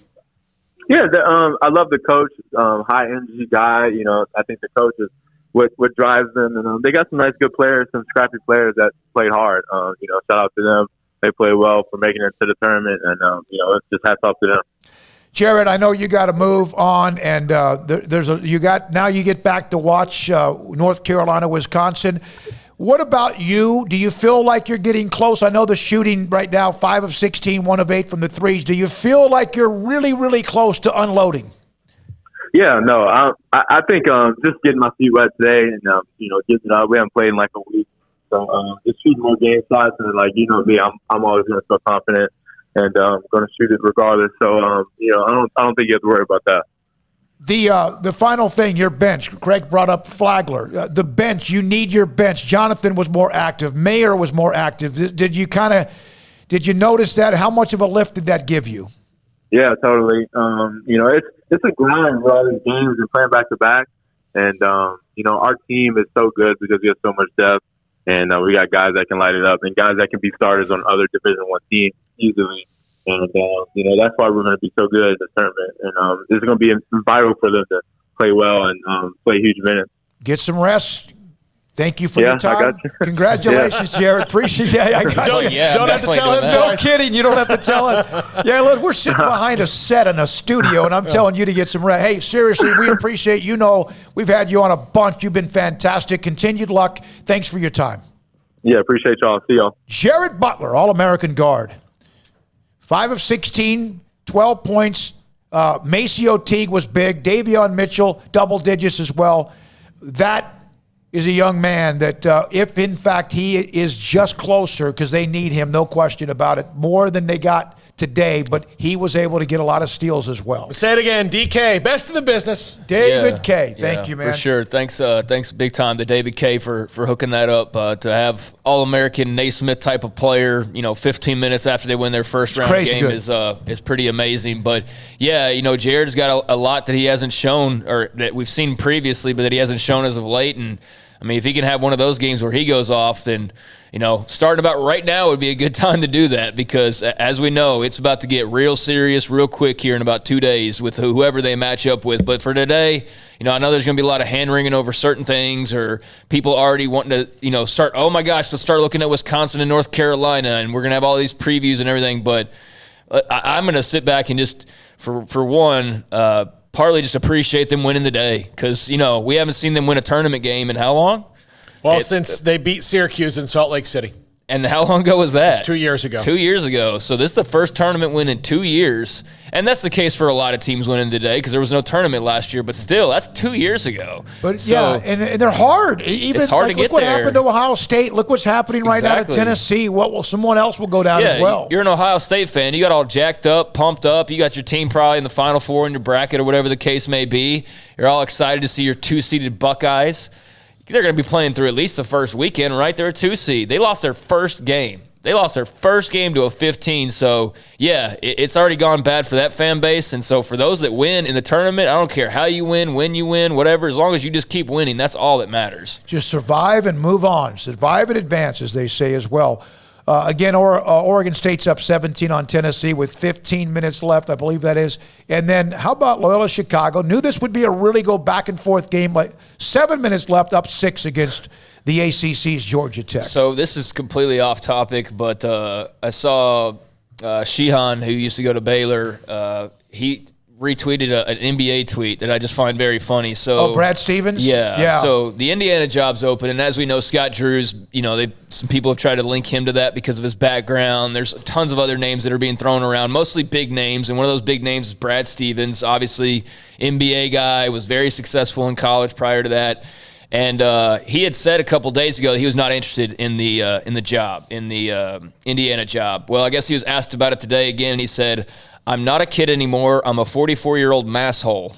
I swerve around on the road, eat Dunkin' Donuts, and I root for the Patriots. So that was Brad Stevens saying it for a second time. He is not interested in the Indiana job. That's fantastic. That's awesome. He should have been I love Dunkin', guy. Yeah. Come on, not going anywhere. I find that to be the perfect response and one of the better responses we've seen from coaches that are rumored to be going elsewhere. All right, let's light up the lines. 254-339-1122 and the text line as well. That's Indiana has the problem that a lot of schools that have tried to hire coaches and not been able to hire the right one have. When they say, well, we'll just go hire Brad Stevens. He's the coach of the Boston Celtics, and he's good. Okay, that's the same thing. That's the same thing that Tennessee had. Like, okay, we want John Gruden. And you know what? Can we reanimate any of our old coaches Frankenstein style and have them do this? Who's got a time machine? Let's get Nealon back. I mean, it just gets ridiculous. Indiana in college basketball, and this breaks my heart to say it, and there's other schools like this in football, is Nebraska. Yeah. So they are. In some ways, yeah. By the way, the 3-2-5 favorite part of the game for me was Matthew Myers' missed layup, a great homage to women's basketball. Paul, did you? What's your cell phone number? You said that. What is your cell phone number? It's a 254. I'm not going to say my cell phone number. texted that in. That's not. Sure. That's for the 325. I don't even know what. That's a Paul text. The 903, 1 down, 5 to go, baby. From Scotty, I am pleased with the bench and defense, but there are things to improve. Shooting from three. That area code is Abilene. You know how I feel about West Texas. Not feeling as rushed on shooting bad shots as well. Mark especially needs to be better next game. Of course, Jared, better shooting. Matthew Meyer does need to be better on dribble handoffs because he was being a little careless with the ball. Well, I'm 5'10" and a half. I can't change, and neither can Matthew Meyer. That is something, though, that North Carolina and Wisconsin, when they go to look at the film, they're going to notice a lot of, Baylor sloppiness or them having a hard time getting past half court without turning the ball over, a variety of other things. So, yeah, I mean, just like they're going to scout, they're going to be scouted. And some of those things that have, been problematic or even though they've been able to overcome them, like today, it wasn't as much of an issue, but that's going to be an issue, as you move further along. So some things to clean up, but overall, gotta be happy with just getting a W, especially like we said, looking at the teams like Ohio State and how they're feeling today. By the way, this is from Adam Weathers. Coach, he's reaching out to Coach Gallagher from Hartford. Enjoyed the interview and good game today. Will be a big fan of you in the program for a long time to come. Best of luck going forward, and we do too. We wish him the best of luck. We'll try to get him. Before we get to a call, Daniel, good game. On to the next. Diane, Paul, you should be ashamed of yourself. I did not. No, look, I'll tell you this. That Texas from Abilene, Texas, anything west, anything between Big Bend Park and about Goldthwaite, I'll never go.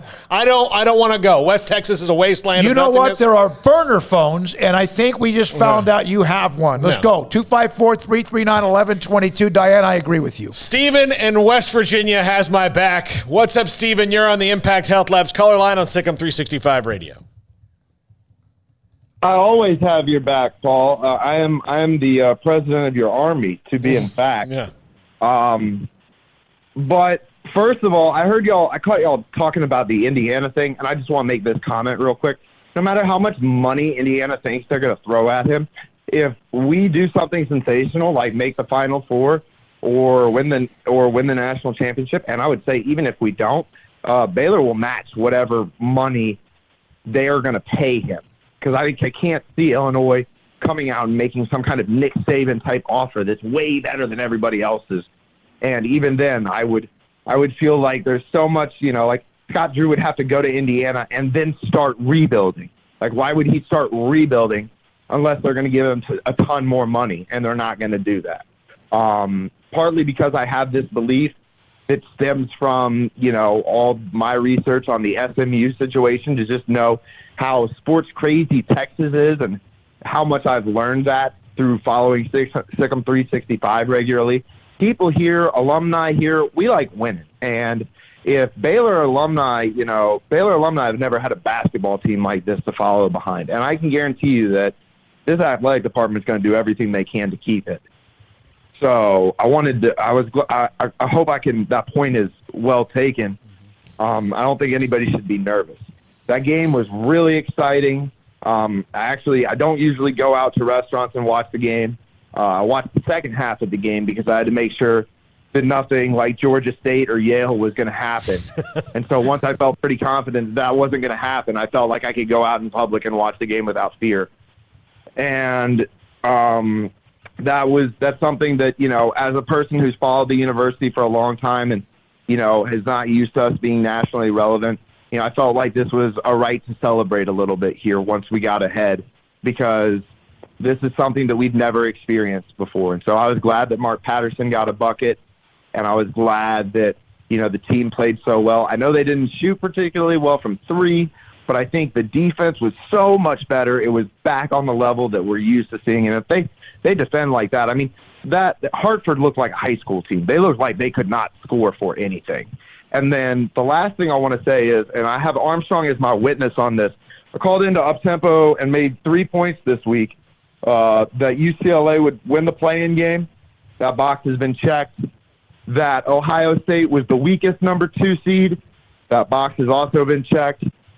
And that Oregon State over Tennessee was the right 5-12 upset. And I'd like y'all to look at that score now for reference. I'll catch you later, and I hope y'all enjoyed that game as much as I did. Hey, Steven, I'm going to need you to call up Tempo next week and predict that I'm going to win the Mega Millions. That would be fantastic. No but, yeah, man, glad you got to enjoy that win. And I think you touched on a lot of good points there, and definitely appreciate the phone call as always. Thank you for the call, Steven. 254-339-1122. More and more of you coming in through the text messages as well. 254-339-1122 through the text messages as well. From Daniel, not enough trees in West Texas. That was me. I responded. Oh, okay, you responded. Okay. He said the guys in Abilene are good. And I said, listen, once you get out of Big Bend, I'm kind of done with West Texas because there's not enough trees. Hey, can you text Jason King? Would you mind? No, I don't. See if he could jump on with us real quick. Probably need to take a break soon. We'll break here because it's the top of the hour. Baylor wins 79-55 over Hartford. How about Jared Butler with us almost immediately on SicEm365 Radio, thanks to David K. Athletic Communications. I'm going to try to track down Tim Maloney, get his thoughts, former Baylor assistant coach, Paul Mills and Oral Roberts. Former Baylor assistant coach Paul Mills beat number 2 seed Ohio State in overtime. How about that? Other updates, Oregon State 15-point lead, 13 time against Jackson State. Both wanting to advance, both trying to get something. The women have won 3 national titles. Baylor's just trying to advance through the men's tournament and try to maybe at some point, after their first conference championship in 71 years, maybe their first ever Final Four appearance, or at least since the late 40s. Alan Samuels has a championship drive going on as well. In fact, Ram Truck Month. The new 2021 Ram 1500 Lone Star Crew Cab values up to $7,000 or 0% for 84 months. Dodge Performance Days, the first domestic brand ranked highest overall in J.D. Power's initial quality study. Check out the new Dodge lineup, the first domestic brand again ranked highest overall in J.D. Power's initial quality study. Here's one of them, the 2020 Dodge Charger XST, total values of $6,170 or $3,000 combo cash plus 0% incentives for 72 months or finance for 72 months, and there's many more. The 2021 Jeep Cherokee Latitude Plus, up to $6,000 total values or 0% financing for 84 months. They have something nearly identical with the Jeep Grand Cherokee, the 2021, $5,500 in total values or 0% for 72 months. The championship drive at Alan Samuels, Dodge Chrysler Jeep Ram Fiat, Loop 340 east of 84 in Waco. From the first workout to the last practice, sports is an incredible and rewarding challenge. Hi, everyone. This is Dan Ingham with the First National Bank of Central Texas, and we're proud to support each athlete, every parent, and our educators. From families, small businesses, to the biggest industry, we're here to help. With we've got banking ideas that fuel big dreams. The First National Bank of Central Texas. Familiar faces making local decisions. Member FDIC, Equal Housing Lender. Do you or your kids get nervous about going to the dentist? Stonewood Dental, Dr. Steve Childress, he can help. I've spent a career taking care of patients who as children had bad experiences, and now they're adults that hate going to the dentist. If I get a kid at 3 years old and they come every 6 months and it's a happy experience, it's normal for them. I teach kids and adults and teenagers and everybody the way I'd want my family treated, which is where it's a necessary part of life. You just take care of it. It doesn't have to be that big a deal. Learn more, stonewood-dental.com. After my first car accident, I feared the biggest damage would be to my wallet. I expected a mountain of bills and a long, drawn-out process. But my Texas Farm Bureau insurance agent was there when I needed her and helped me get back on my feet and in my car in no time. Instead of a hassle, I got reassurance and a quick recovery. Stop by and see our agents at one of our 3 McLennan County locations. Coverage and discounts are subject to qualifications and policy terms and may vary by situation. Let Camille Johnson Realtors guide you seamlessly through the process of buying your dream home or selling your current one. Commercial, farm and ranch, or residential, Camille Johnson Realtors can smoothly and successfully lead you through any transaction. With a team of 28 experienced agents who are excited about serving you, Camille Johnson Realtors services the entire greater Waco area. If you're in the market to buy or sell, contact Camille Johnson Realtors, 104 Midway Center in Woodway, or find them online at www.camillejohnson.com. Camille Johnson Realtors, elegant, charming, warm. Welcome home.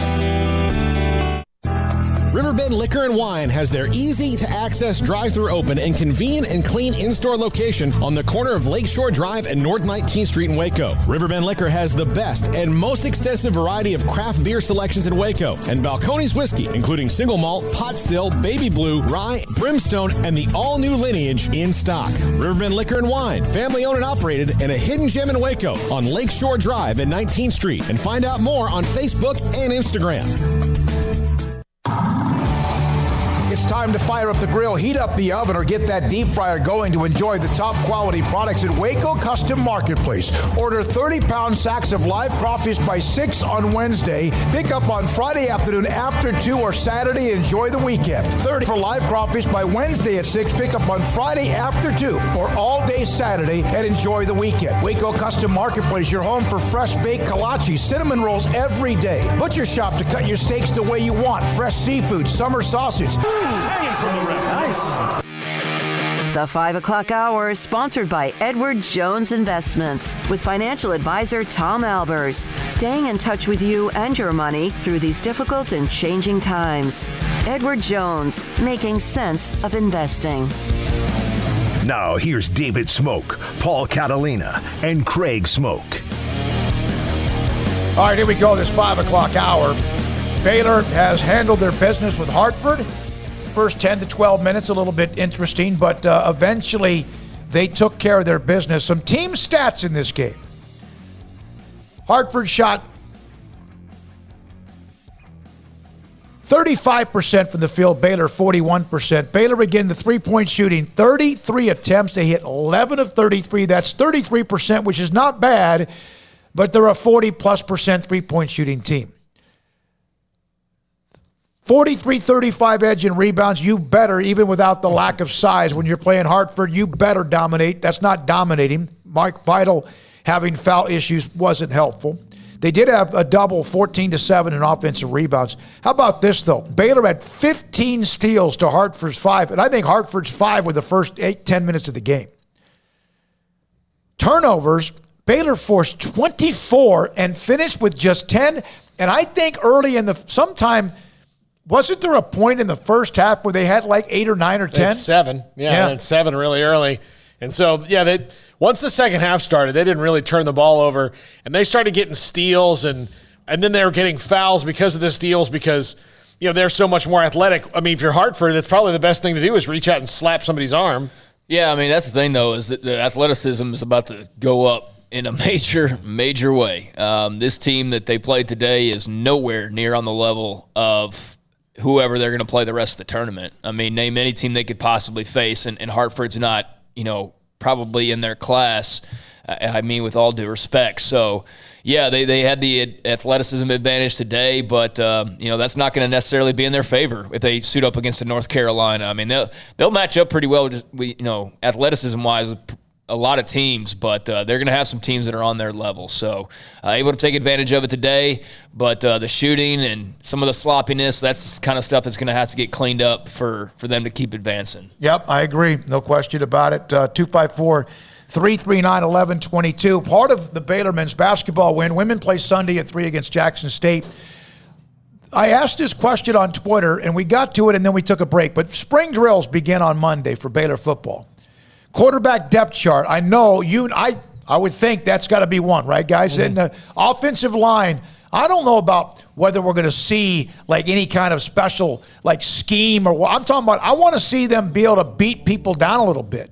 And we've seen some of the increases in the weight room. The other part of it is what are we going to see from Jeff Grimes? What can he do with what they have? They've got weapons on the offense. And then, of course, I was kind of blasted for this, and I'm sorry.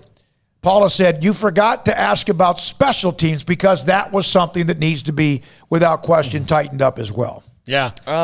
To an extent. I mean, there's areas where they can get better. I don't feel like special teams really cost them a lot of games last year, though. I feel like a really atrocious offense cost them most of those games last year. I think when you say special teams, I think specifically you mean kicker.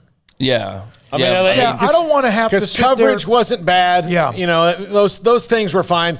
Punting, power probably needs to get a little more consistent, but I don't really think that he is such an issue that it's. Well, they could. I'll say they can improve into special teams in every area, but there's not an area where I would say like, oh, that's one of like my top 3 concerns. But yeah, I mean, at the same time, it doesn't matter if it's been Bryles or Rule or Aranda.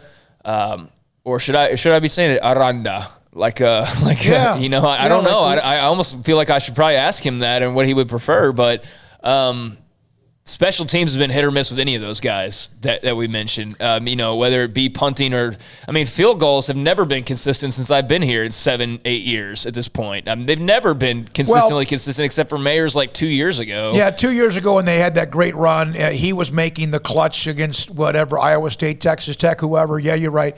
But yeah, there's not like you knew, for example, with Texas. You knew that he had a funk last year too, as good as he was Dicker at Texas. When he was coming out from 50 yards and in, maybe 55 and in, it was going to go in. He did have a little bit of a slump, but you knew they were going in. The guy from Oklahoma, the All-American kicker that was so good for them Except as well. for the kick against Texas that he promptly missed. Yeah, But no, it's a 50-50 proposition. That's one thing about Baylor kickers is that you can't have a guy like Dicker who is – UT's been very good about just finding Australian guys and finding kickers and punters and stuff. They've really done a great job with that. But for Baylor, it doesn't matter who it is. If it's 30 and beyond, you really have no idea if it's going in or not. It's been problematic. So that can certainly improve. John Mayers was a little bit off compared to what we saw a couple years ago. They got off to a big bang with Treston Ebner's kick returns early, but then he never really did too much after that. That kind of got shut down. Punt return was pretty much a non-factor, whereas the year before, Graylin Arnold was at least a little bit of a threat for you.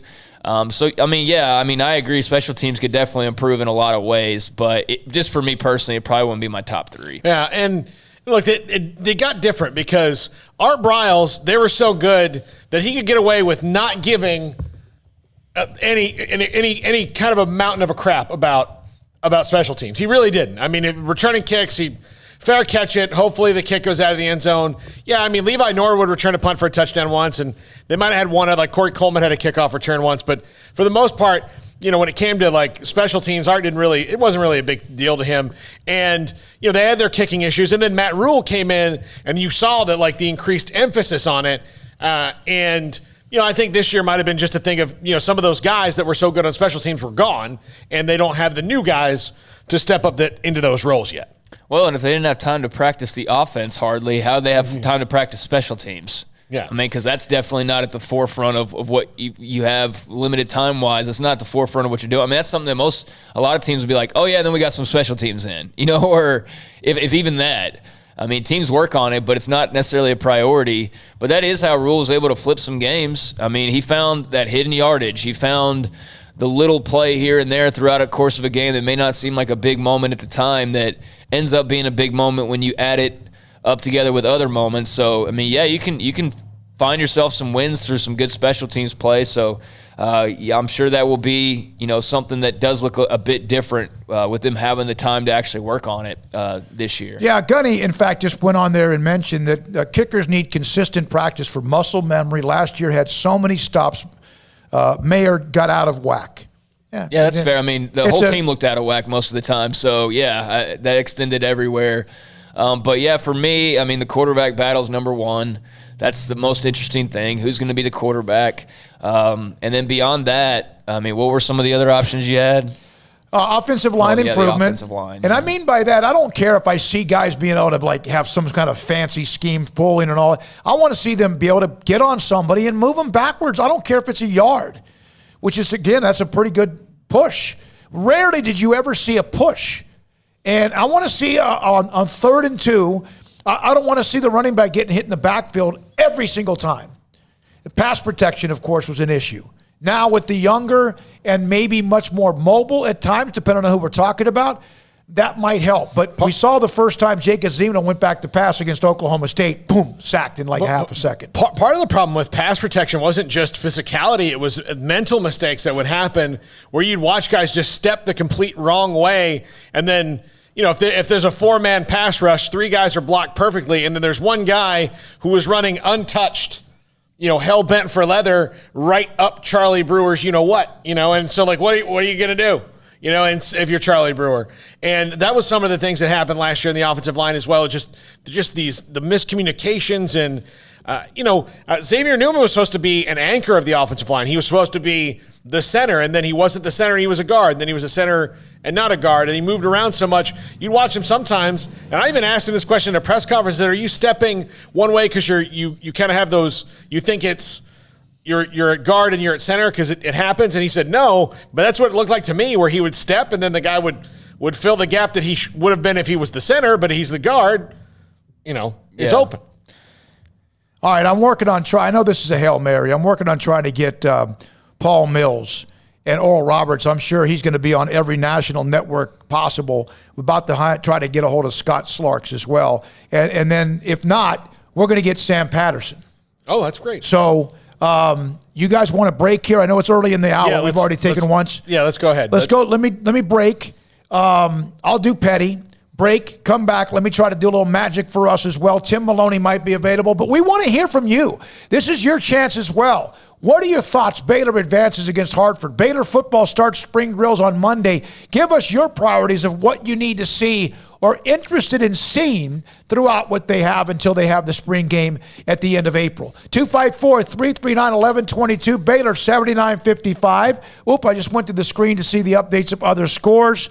Oregon State up 15 on Tennessee, 8 minutes left. And Loyola Chicago, Paul? Moving on. They play Illinois. Loyola Chicago is moving on, 71-60 over Georgia Tech. And Oral Roberts with Paul Mills as the head coach, 75-72 over number 2 seed Ohio State in overtime. SicEm365 Radio. Petty Clinic, LowT.com. Dr. Kent Petty can help you become the high-performance man that you want to be, you need to be, and you've been waiting to be. What can he do? Get you an appointment to get your blood work. Get you a lab appointment. Get your blood work. Let him get your testosterone levels. And if your testosterone levels are too low, he could put you in a program to raise them up to where it needs to be. It might be Tuith.com, also located on the old Hewitt Road off of 84 and Woodway. Go to their website. We've got banking ideas that fuel big dreams. The First National Bank of Central Texas. Familiar faces making local decisions. Member FDIC, Equal Housing Lender. One size fits all. That may be all right for an adjustable belt or cheap sunglasses, but when it comes to your financial needs, no one wants a one-size-fits-all strategy. Cam Heathcott, your Edward Jones financial advisor, knows that his most important goals are yours. That's why he takes the time to understand your needs, knowing you. That's how Edward Jones makes sense of investing. Cam Heathcott, covering Conroe and Houston, 936-756-7717. Get connected. Get something started. Get involved. And make plans for curbside, carryout, or delivery today. Marco's, pizza lovers get it.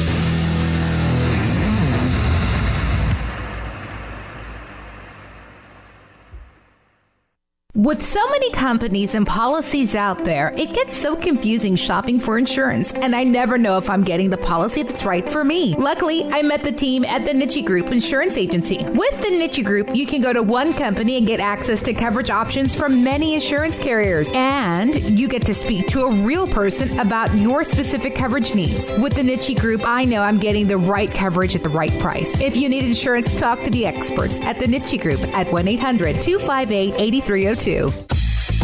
Southwest Sports Medicine and Orthopedics, the team physician of Baylor. For 72 months, plus $1,000 in combo cash. Or a 2021 Jeep Cherokee. The new Latitude Plus has up to $6,000 in total values, or 0% interest for 72 months, and $1,250 in combo cash. Allen Samuels award-winning customer service. The best place to find your next SUV. Located at 201 West Loop 340. Allen Samuels is your friend in the car business. See dealer for details. All offers have credit requirements. Welcome back to SicEm365 Radio. Are you a SicEm365 super fan? Then try out our premium subscriptions at SicEm365.com. All right, Baylor baseball, with all that's going on. Women's Sunday, Jackson State at 3 in San Antonio. Men took care of Hartford, 79-55. Baseball starts a 3-game weekend series at home against Texas. Volleyball against Rice tonight. SicEm365 Radio. 254-339-1122 is the number to text or call Paul. Yeah, let's go. Chris Fuentes, our good buddy, is on the line. Chris, go. Doing. We're doing great, Chris. Your thoughts? Fantastic. The first 10 minutes had me nervous and thankful that I took a half day at work because I might have been using some language not so good in front of my students. But other than that, you know, we settled in a little bit, rebounded pretty well, +8, and I think that would have been a little bit of a higher margin if Vital wouldn't have got 5 fouls and about 5 minutes worth of playing time. Still didn't shoot the ball really well and still won by 24. So I think the biggest positive we can take away is the way we played defensively. What do you guys think? Yeah, I saw things that I wanted to see. There's still a few things you got to touch up, but I love the fact they got something from the bench. I like the defense that eventually tightened up at 15 steals against a team that usually beats you by stealing the ball.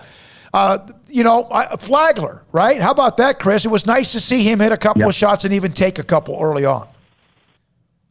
Yeah, absolutely. And, you know, with a guy that can shoot the way that he does, it's all about confidence, and he just needs to see one go in. And so, you know, when you see one go in, you see the result. He was 4 of 7 from the floor, 3 of 5 from 3, and that's what you get. And if you get that kind of production off of your bench, that is huge, you know. And because, you know, Jared, as a great of a player as he is, he didn't shoot the ball well tonight. It was 5 of 16. He made his first 3 on our first score of the game, and then proceeded to miss his next 7. And so, you know, that won't happen every night. He's too good of a player. But when that does happen, you've got to have other guys step up, and that's what Flagler did tonight. So it was definitely a good thing to see. And I like to see some of the silly turnovers kind of gone away. Like, we should have had 2 easy alley-oops. I'm to the point now where, you know what, we pass it off. Don't throw it in the air. Just keep it on the ground and get a layup. I need the bucket more than I need the flash. Yeah, there was a little bit of where they let, I think early on, especially the first 10 minutes or so, and you can't do that Sunday, they let they let Hartford kind of get underneath of them with kind of hiding in the weeds, so to speak, with some of the steals as they were trying to break out, which against maybe better teams you can do that because they're headed back. Hartford has to win by getting this inordinate amount of turnovers, and Baylor just never seemed to get used to that until perhaps, you know, obviously they started making some shots.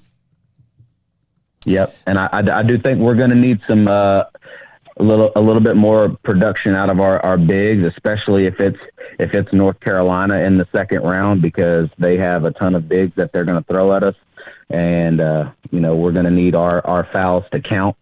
We can't have Mark foul out the way he did today, and Flo and Jonathan are going to have to be ready for what comes at us. Hey, Chris, Wisconsin, Chris, we got to go. It's going to be about being patient and smart with the ball. Okay, thanks for the call. I appreciate the time. We got to go because Sam Patterson, assistant coach at Oral Roberts, is going to join us after their stunning win against number 2 seed Ohio State. So Sam Patterson, he went to Baylor, graduated from Baylor, was a coach at Baylor, and he's going to join us here in just a second. He's the assistant coach under the Paul Mills staff at Oral Roberts after their win against Ohio State earlier today in overtime, 75-72. And we're now joined by Baylor alum, former Baylor assistant coach, and Oral Roberts assistant coach. How about Sam Patterson joining us on SicEm365 Radio? Have you come down from the clouds yet? Not quite, Smoak. What was it like? I know you guys are good. You got 2 All-American type players. This is not surprising to you, but what has it been like since that game ended? Well, I mean, I looked down at my phone. I think my text message count went to 185 last time I checked.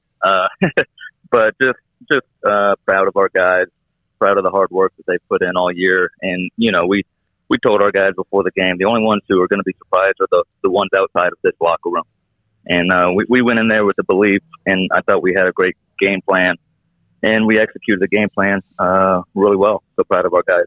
So right there at the end of overtime, they have a shot to tie it and go again. Mm-hmm. Has your heart ever been so high up in your throat? Shoot, I expected them to make it, and I was ready to go for a second overtime. Just the way March Madness goes, it wouldn't have shocked us at all. It was a great look off offensive rebound, kick out. And those are the shots that are pretty high percentage because, you know, the ball's coming from the inside out, and it's the middle top of the key. So I know he's going to be thinking about that for a few months. But, man, I'm proud of our guys. We went into it knowing that rebounding was going to be huge for us playing a Big Ten school. And we were only down 5 in second chance points for the game. So I thought that was a big win for us. Did you guys have a pretty good idea going in that this was a possibility? I thought I had to scout for it. So I watched a ton of film. Coach Mills watches a ton of film. And we were able to prepare. And I feel with the staff that we have here, if you give us 5 days to prep for a team, we'll put together a really good game plan and be able to convey that to our guys. So the matchup, I felt like we had some areas where we thought we could score on them. We thought we could probably get good looks each possession. They're one of the worst teams in the country at forcing turnovers. And so we knew we could probably run our stuff against it. We're a heavy ball screen team, heavy pick and roll. And they're average statistically on synergy at guarding the ball screen. So scoring, I felt good about being able to defend against them and on the block. And so we doubled off one of their players, which we hadn't done all year. But, again, having a couple days to prep for it and being able to lock in and focus on one team, I like our chances. You know, O'Banner and Asmus are amazing. 59 of 75, both of them. Everyone, if they've paid attention, know how good they are. And Paul could not stress that enough to us twice he's been on the show. They just absolutely put your team, not that others didn't make plays, but to have those two and put your team on their back, what does that mean? Well, it means a ton. They've been doing it all year for us. And it's also a testament to the other guys on the team that are selfless enough to let them take over. You know, we could easily have a couple guys who are, you know, pointing fingers and wishing they were getting these shots. But when this entire team is bought in, and I felt like most people don't know that are outside of ORU, we had a starter go out with a season-ending injury about 9 games ago. And we had guys step up, and we shortened the rotation. I think getting off to a good start this game, I think we were up to a 7-0 run to start the game, and I think that just fueled our confidence from there. Hey, Sam, what was it like to just see the players' faces after that final buzzer? Well, I mean, it was great. We were running around. We were thanking our fans that made the trip up here to Indy, and I can get used to. I think the last 3 games have ended on a bench clearing celebration. We had a tip in the semifinals at the buzzer to win. We obviously stormed the court whenever we won the Summit League championship, and then to knock off a 2 seed. I could get used to these kinds of game-ending situations. You know, it's been a great run, and I know you guys are not done. You have more to do. Florida, of course, coming off the win against Virginia Tech is next. When you look at what this means, first NCAA tournament win for Oral Roberts since 1974. Can you try to put it into words, even though you want more? Sure. I mean, well, there's a history here at ORU of just the program, the administration pouring into basketball, and I think that's where it starts. And it's an honor to play for this university and coach for this university. And I've been a part of this was my 18th NCAA tournament game, but never from the perspective of really being an underdog. And you grow up watching underdogs and Cinderella teams, and you always wonder what's that feeling like when you do knock off a giant like Ohio State. And I mean, it's impossible to put into words. You're just really super proud, and you just love the guys and the team that you're on. Well, look, Sam, beating the Florida Gators is God's work. So I was behind you either way, but I'm really behind you now. So, well, yeah, I'm glad that game went into overtime as well, so that it's kind of an even playing field going into Sunday. So how long do you actually get to celebrate before you have to batten down and start watching film again?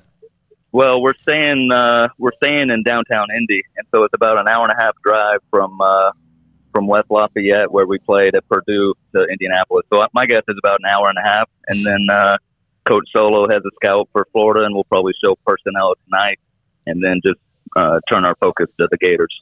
Sam, Baylor won. As you know, they took care of their business with Hartford, 79-55. Grant McCloud, And Coach Drew's very first comments in his press conference apparently were congratulating Oral Roberts. Congratulating Oral Roberts. Obviously, Grant McCaslin's team tips off in a little bit. What is it really? Yeah. What has it been like to have all the? I know you can't do too much together, but what it's been like?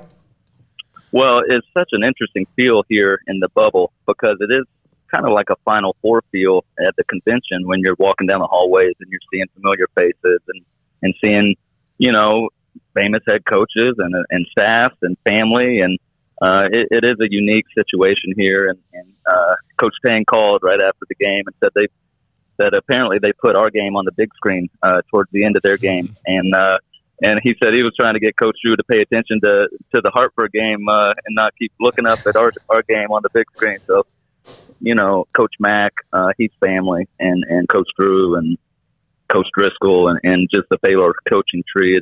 It's a special family, and we support each other. And maybe from outsiders, they don't get it as much. But when you spend so much time and man hours around the same group of men, and you're spending more time with them sometimes than your actual family. So there's a special bond across college basketball with everyone who's been a part of the Baylor family. I'll tell you right now, we had him on yesterday, and I know you got to go, and thank you so much as well for being available, is that Tim Maloney shared Coach Maloney. Oh, my God, the stories he shared about everybody yesterday was phenomenal, and he texted me immediately after the game about the first time since '74, which Craig had mentioned, but congratulations, Sam. Thank you for being a part of it. Tell Paul we said hi, and let him know he's unbeaten. Well, he's been on SicEm365 Radio. Thank you, man. I appreciate all you do. Thank you so much. That's so cool. He started out, he's a Baylor student, graduated from Baylor. He started out as a video coordinator, then became part of the assistant coaching staff. I think it's like 13 years. And now he's been at Oral Roberts with Paul Mills, and they move on to play Florida in round number 2 after stunning number 2 seed Ohio State. Banner and Asmus had 59 of their 75 points. Crazy. All right, break here. Come back, 5:36. I might be able to get some stuff from the press conference. Yeah, I know you're looking at the copyright, and I appreciate you doing that because he's actually filling out his women's basketball bracket, which is weird because we're trying to do the show here. But no, he's texting at a 325 number. I'm texting Colt Barber right now. We're trying to see if we can peel off a little bit of the audio from the post game as well. We heard live from Jared Butler, and what we might do is just rerun that too. Have that available if you can. Armstrong, Baylor 79-55. Oral Roberts beats Ohio State, and right now a couple of games Oklahoma State has just tipped, as have against Liberty. And what could be kind of an entertaining game. They were down 12 with 3 minutes left. They were down 12 with 3 minutes left. 66-56 with 1:28 to go. Yep, so that's a 5. That'd be a 5. That's a typical, A 5 that's probably about to go down to a 12. So, and that's just, isn't that the one that always happens? There's always a 5-12 or a couple of them. It's always it. And earlier, Illinois rolled past Drexel. Texas Tech won by 12. So the Big 12 gets that win as well. Oklahoma State, as I mentioned, just tipped off against the Flames of Liberty. This is SicEm365 Radio. 1, 2. I'm in love with a man named Rudy. I'm okay with that. He knows exactly what I want. He keeps me coming back. Cooks breakfast, lunch, and dinner for me. Does the dishes too. I'm in love with a man named Rudy. Last name Barbecue. It sure is easy to fall in love with Rudy's tasty oak smoked barbecue. Next in line. Boozers is the wedding ring store and more. If you're ready to get engaged or already married and want to upgrade your wife's ring for a special anniversary, Boozers is the place to go. With the largest selection of premier quality diamond engagement rings and wedding rings in Central Texas. They have 7 cases with over 300 styles of rings from top designers like Natalie Kay. Choose from yellow, white, or rose gold, plus beautiful top quality loose diamonds. With an in-house jewelry, they can also custom make anything you want. Bring in a picture or drawing and let let Boozers create your one-of-a-kind pendant or ring. They can even use some of your old gold and diamond jewelry to create something new. At Boozers, you'll find a great selection of quality timepieces, and Boozers is the place for expert watch maintenance and repairs too. They specialize in expert Rolex watch repair for fine jewelry, watches, custom work, and more. Go to Boozers on Valley Mills and Lake Air Drive in Waco. Boozers, the wedding ring store and more.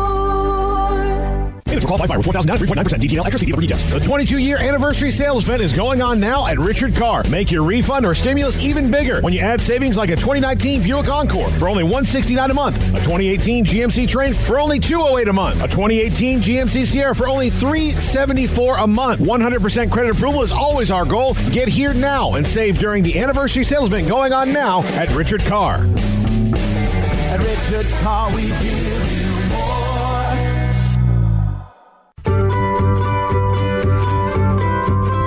You want to know why Stonewood Dental is so successful? Listen to what happy customers have to say. It's pleasant. It's different than any other dentist office. I really feel like they care. And it's not that you're here for 2 hours waiting on someone to take care of you. It's quick and easy, and I bring my kids, and my kids love being here too. They really love the treasure box. Staff is really nice and accommodating, real friendly. You feel more like home. It's not sterile looking. Everybody has their own personalized rooms with decorations and decor, and they'll even have a blanket for you when it's cold. I've recommended people to actually come here, and they are patients now. I really love it here. It feels like family. Learn more, stonewood-dental.com.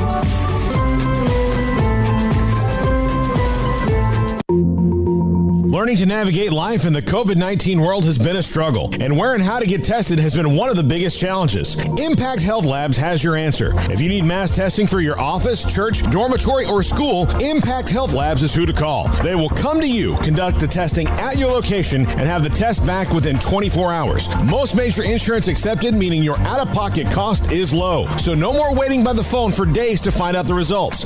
Impact Health Labs was founded by 3 Army licensed and credentialed medical professionals.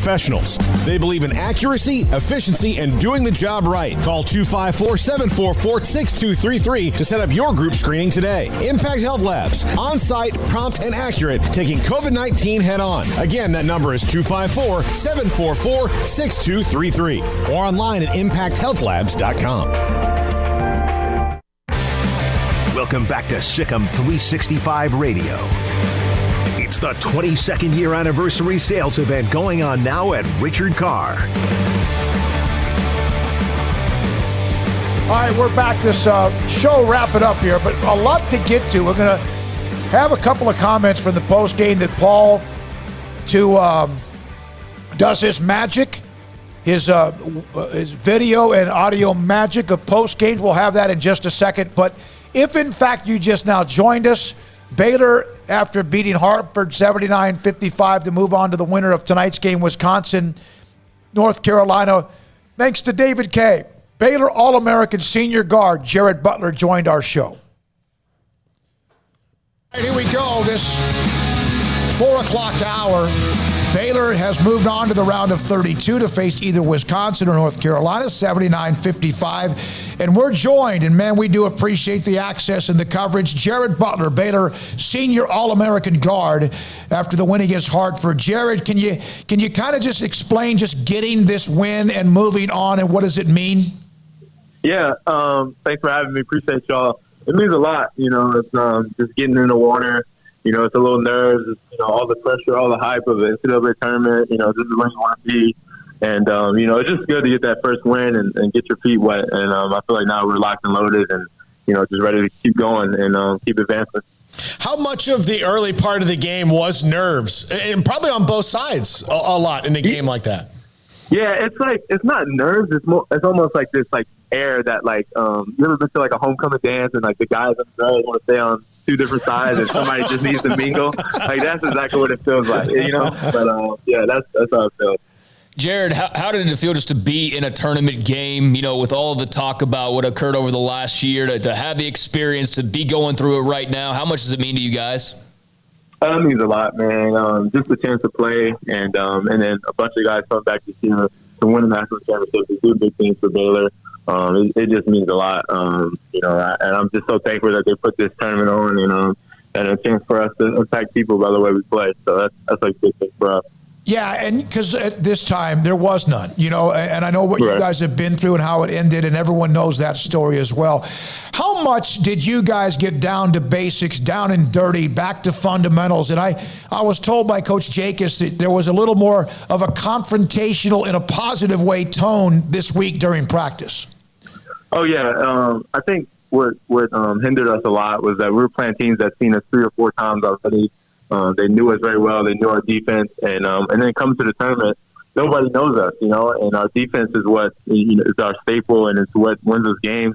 And we had to get back to who we are as a defensive team, and we did that all this last week. It was rough, it was brutal. We had to get back. It's like getting the rust off again, and just playing extremely hard.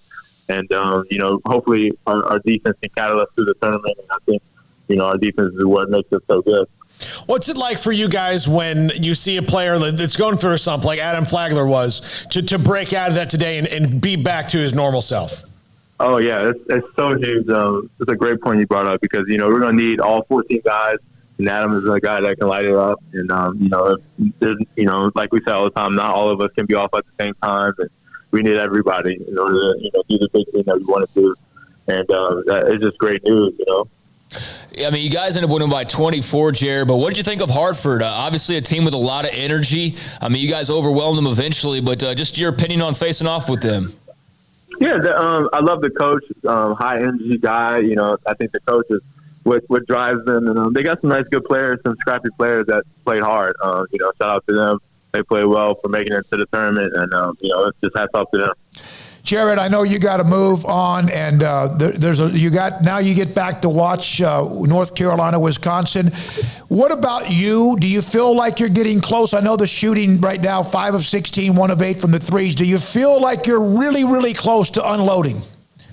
Yeah, no, I think just getting my feet wet today, and getting it up. We haven't played in like a week, so just shooting more game shots, and me, I'm always going to feel confident.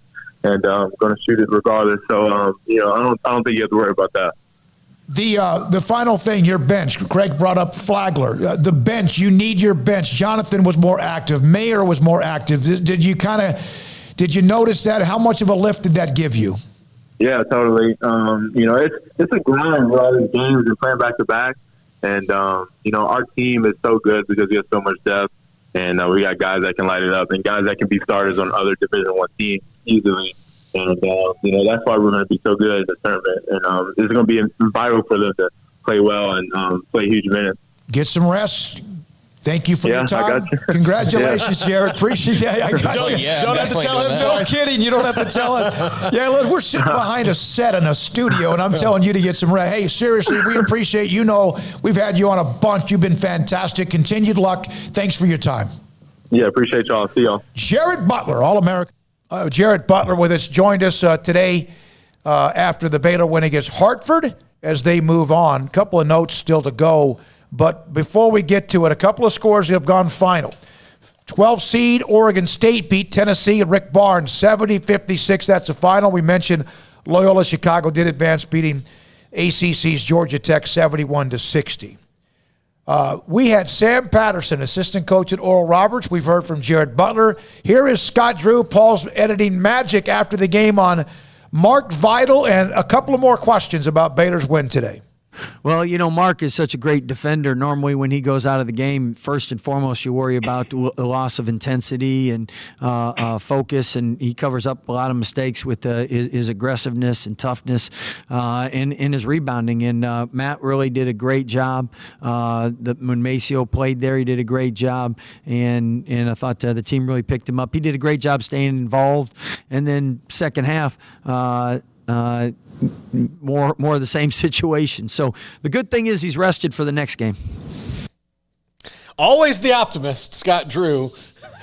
So he takes his heart and soul in a lot of ways, the straw that stirs the drink, not the All-American, not enough, I guess, to be all-conference, but He takes a game in which he fouls out, gets a technical foul, and says at least he has his legs rested for the next game. And I gathered from some of the tone of the questions about the fouls that Scott thought they were getting squeezed a little early. Well, that's what I brought the comment that somebody had made about Vital's fouls were very questionable. Well, the first one, and I don't know about the rest of them. I will tell you, the first one where the guy sprained his ankle, which was unfortunate, was absolute garbage because Vital went to block the shot. He missed, and then he turned around to go get the rebound, and the guy fell into him. I don't know how what's Mark supposed to do? Yeah, well, when you're a big bowl in a china shop and you've got broad shoulders, sometimes that happens, and it's not even. Yeah, his back was completely to him, so I don't know how that was a foul. Yeah. Well, I hate it for Vital because he's such a good player. But maybe that, he's had ways to lift him back up, right? And they'll need him. My God, they'll need he and Flo Thamba and Shanwa Chachua and Meyer inside, right? Against no matter who they're playing, Wisconsin or whether it is North Carolina as well. All right. Is that it? No, here is Scott Drew on what enabled them to, turn it on finally. Well, I thought the nerves kind of calmed down, and we were able to get in transition, and the guards really were sharing the ball well, getting good looks. Once we got a couple breakaways, John had that dunk. I thought the guys started to relax and feel a lot more comfortable. At the same time, with feeling more comfortable on the offensive end, I thought defensively we kept up our pressure and intensity. All right, that's Scott Drew on Mark Vital, and also eventually they pulled away. Here's Oral Roberts, ORUMBB, Oral Roberts basketball, trending number 1 on Twitter. Let's go. Yeah, I will say the social media person got a little bit too excited, though, because they were already reacting to, the first, before they even posted a final graphic. It's like, hey, this is the biggest win in, the program's, history as of late.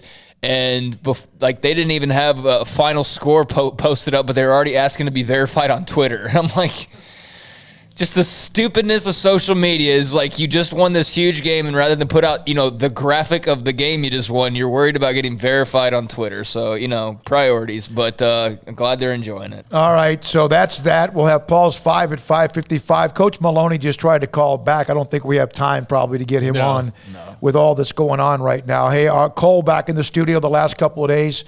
Also, Armstrong Sims has been weaving in and out of what he does on a daily basis.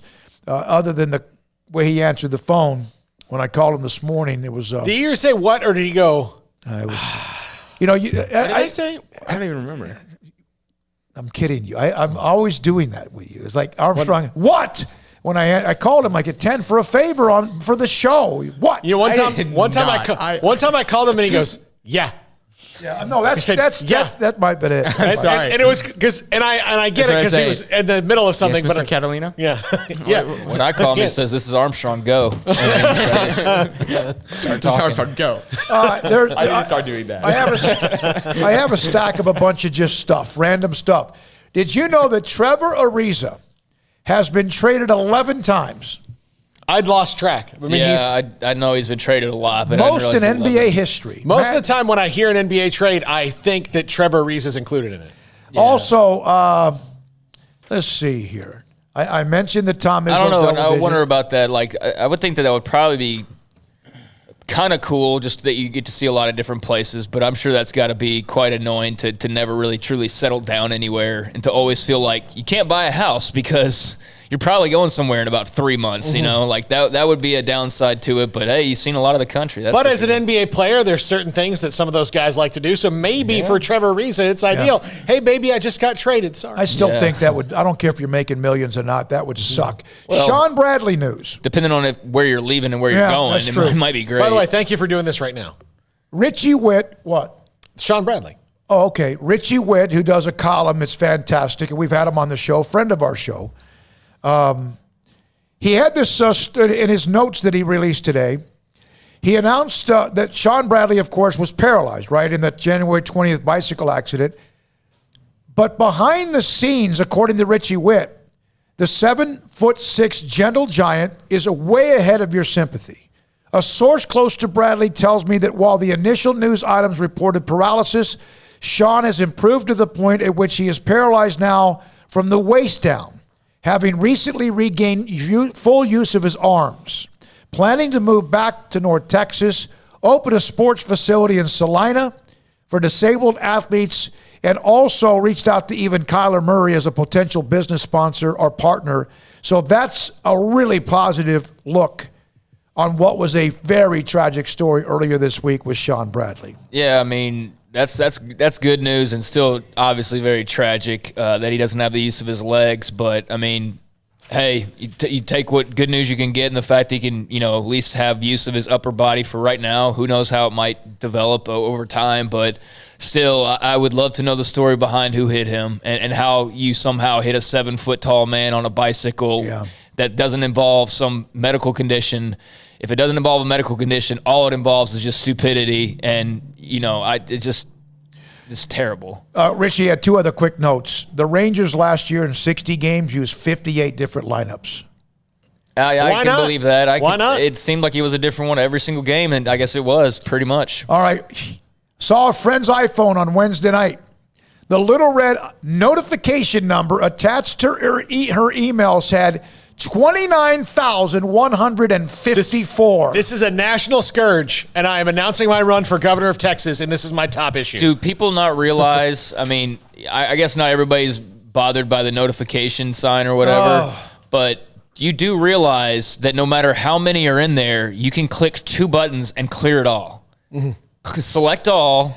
Clear. Read all. Yeah. That's all you have to do. You literally press 2 buttons and 29,000 emails are opened up suddenly. I think some people are so lazy. Are desperate for attention. They want you to see me. Look how important I am. Oh, look how popular. I've got 30,000. No, you're just lazy is what you are. Because I know, here we go, but Khabib Nurmagomedov.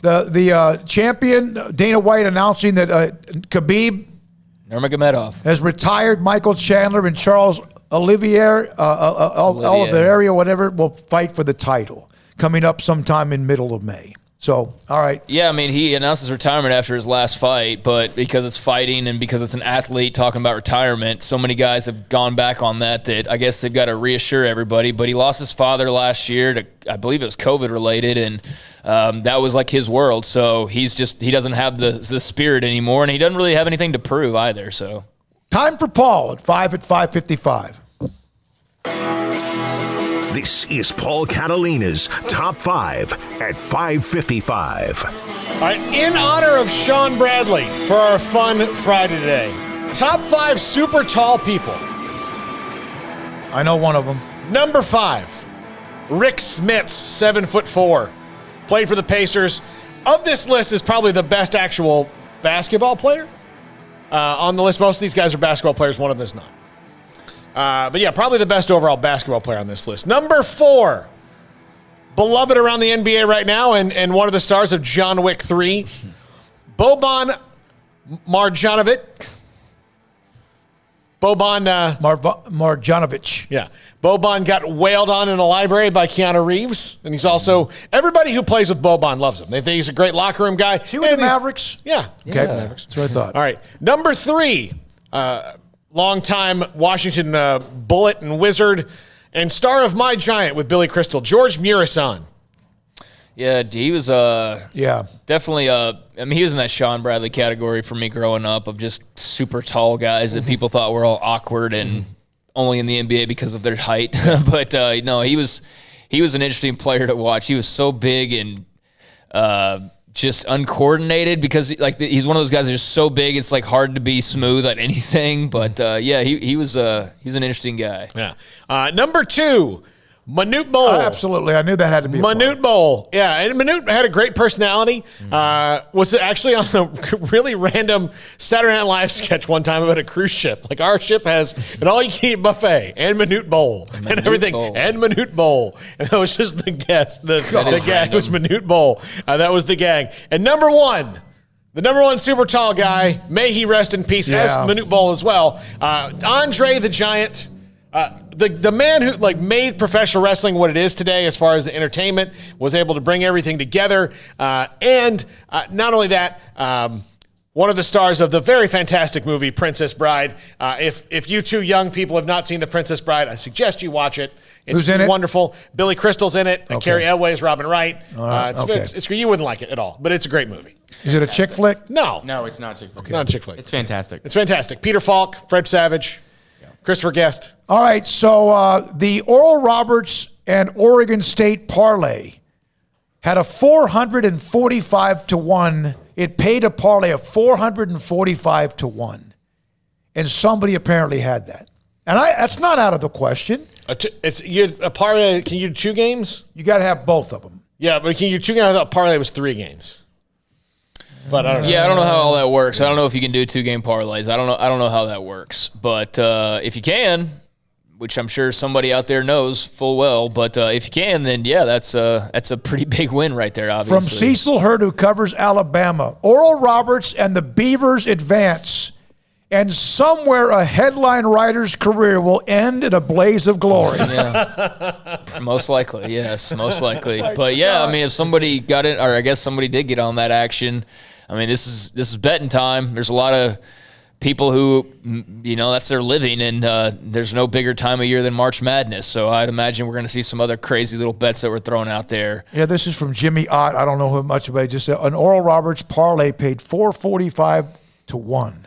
Whew. So yeah, you could have gone from if you put down $445,000 off $1,000 if you that's not out of the question. Tennessee's offense struggles, and Oral Roberts is legit. All right, great stuff, Armstrong, man, weaving us in and out. Thanks to David Kay, Baylor Athletics, and Jared Butler. Thanks to Sam Patterson and Oral Roberts. Thanks to Jason King, SicEm365, along with Grayson Grunhafer.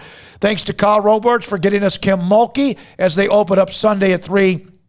Against Jackson State. What a week it's been, and we're already looked in to next week. We'll find out if Baylor men will be a part of next week's coverage one way or the other. They will be. They'll have Wisconsin and North Carolina. Time to be determined on Sunday. Paul, incredible job today. Craig, great. 4 days since Craig Smoak's birthday. The day after the day after the day after the day after. And I'm David Smoak. We love being here. We appreciate you so much. Thanks to our incredible sponsors. SicEm365 Radio. Have a great weekend.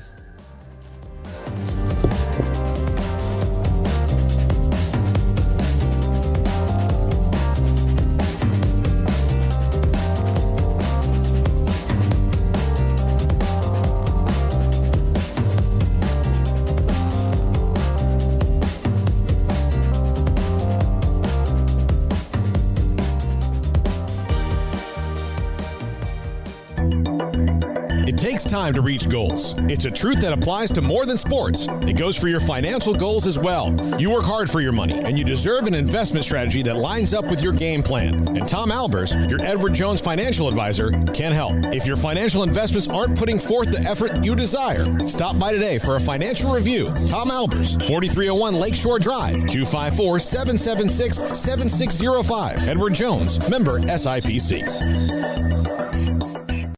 Did you know that 1 out of every 4 men have symptomatic low levels of testosterone and don't even know it? And if you think you're too young to worry about it, guess again. Low T levels can make you feel tired and grumpy, cause weight gain, and wreak havoc on your sexual desire and performance. Petty Clinic Low T can set up same-day blood screening and results, so if you're tired of being tired, I challenge you to man up and Google search Low T Waco or go online pettycliniclowt.com. It's a private clinic with an atmosphere catering to men. Affordable, only $150 a month, includes lab work, office consultation, testosterone injections, follow-up visits compared to $395 a month in Dallas or Austin, and you don't have to fight the traffic. Petty Clinic Low T as board-certified physician consultations will provide the best form of brand-strength testosterone available. Contact Petty Clinic Low T today, just off Highway 84 and Old Hewitt Drive in Woodway. Petty Clinic Low T, helping men become the high-performance men they deserve to be. PettyClinicLowT.com or Google search Low T Waco. Ideal MRI is a small family business right here in Central Texas. We're open to support you while lowering the cost of healthcare bills. When you need an MRI, ask your doctor for an Ideal MRI. Visit us at idealmri.com or call us at 833-IDEAL-MRI. Texas Farm Bureau Insurance has been proudly serving Texans across the state for over 60 years. Call 254-772-8090 to find an agent who will provide a free review of your auto, home, and life coverage. March marks 22 years for Richard Carr Motors. Celebrate with big savings going on now during the anniversary sale event.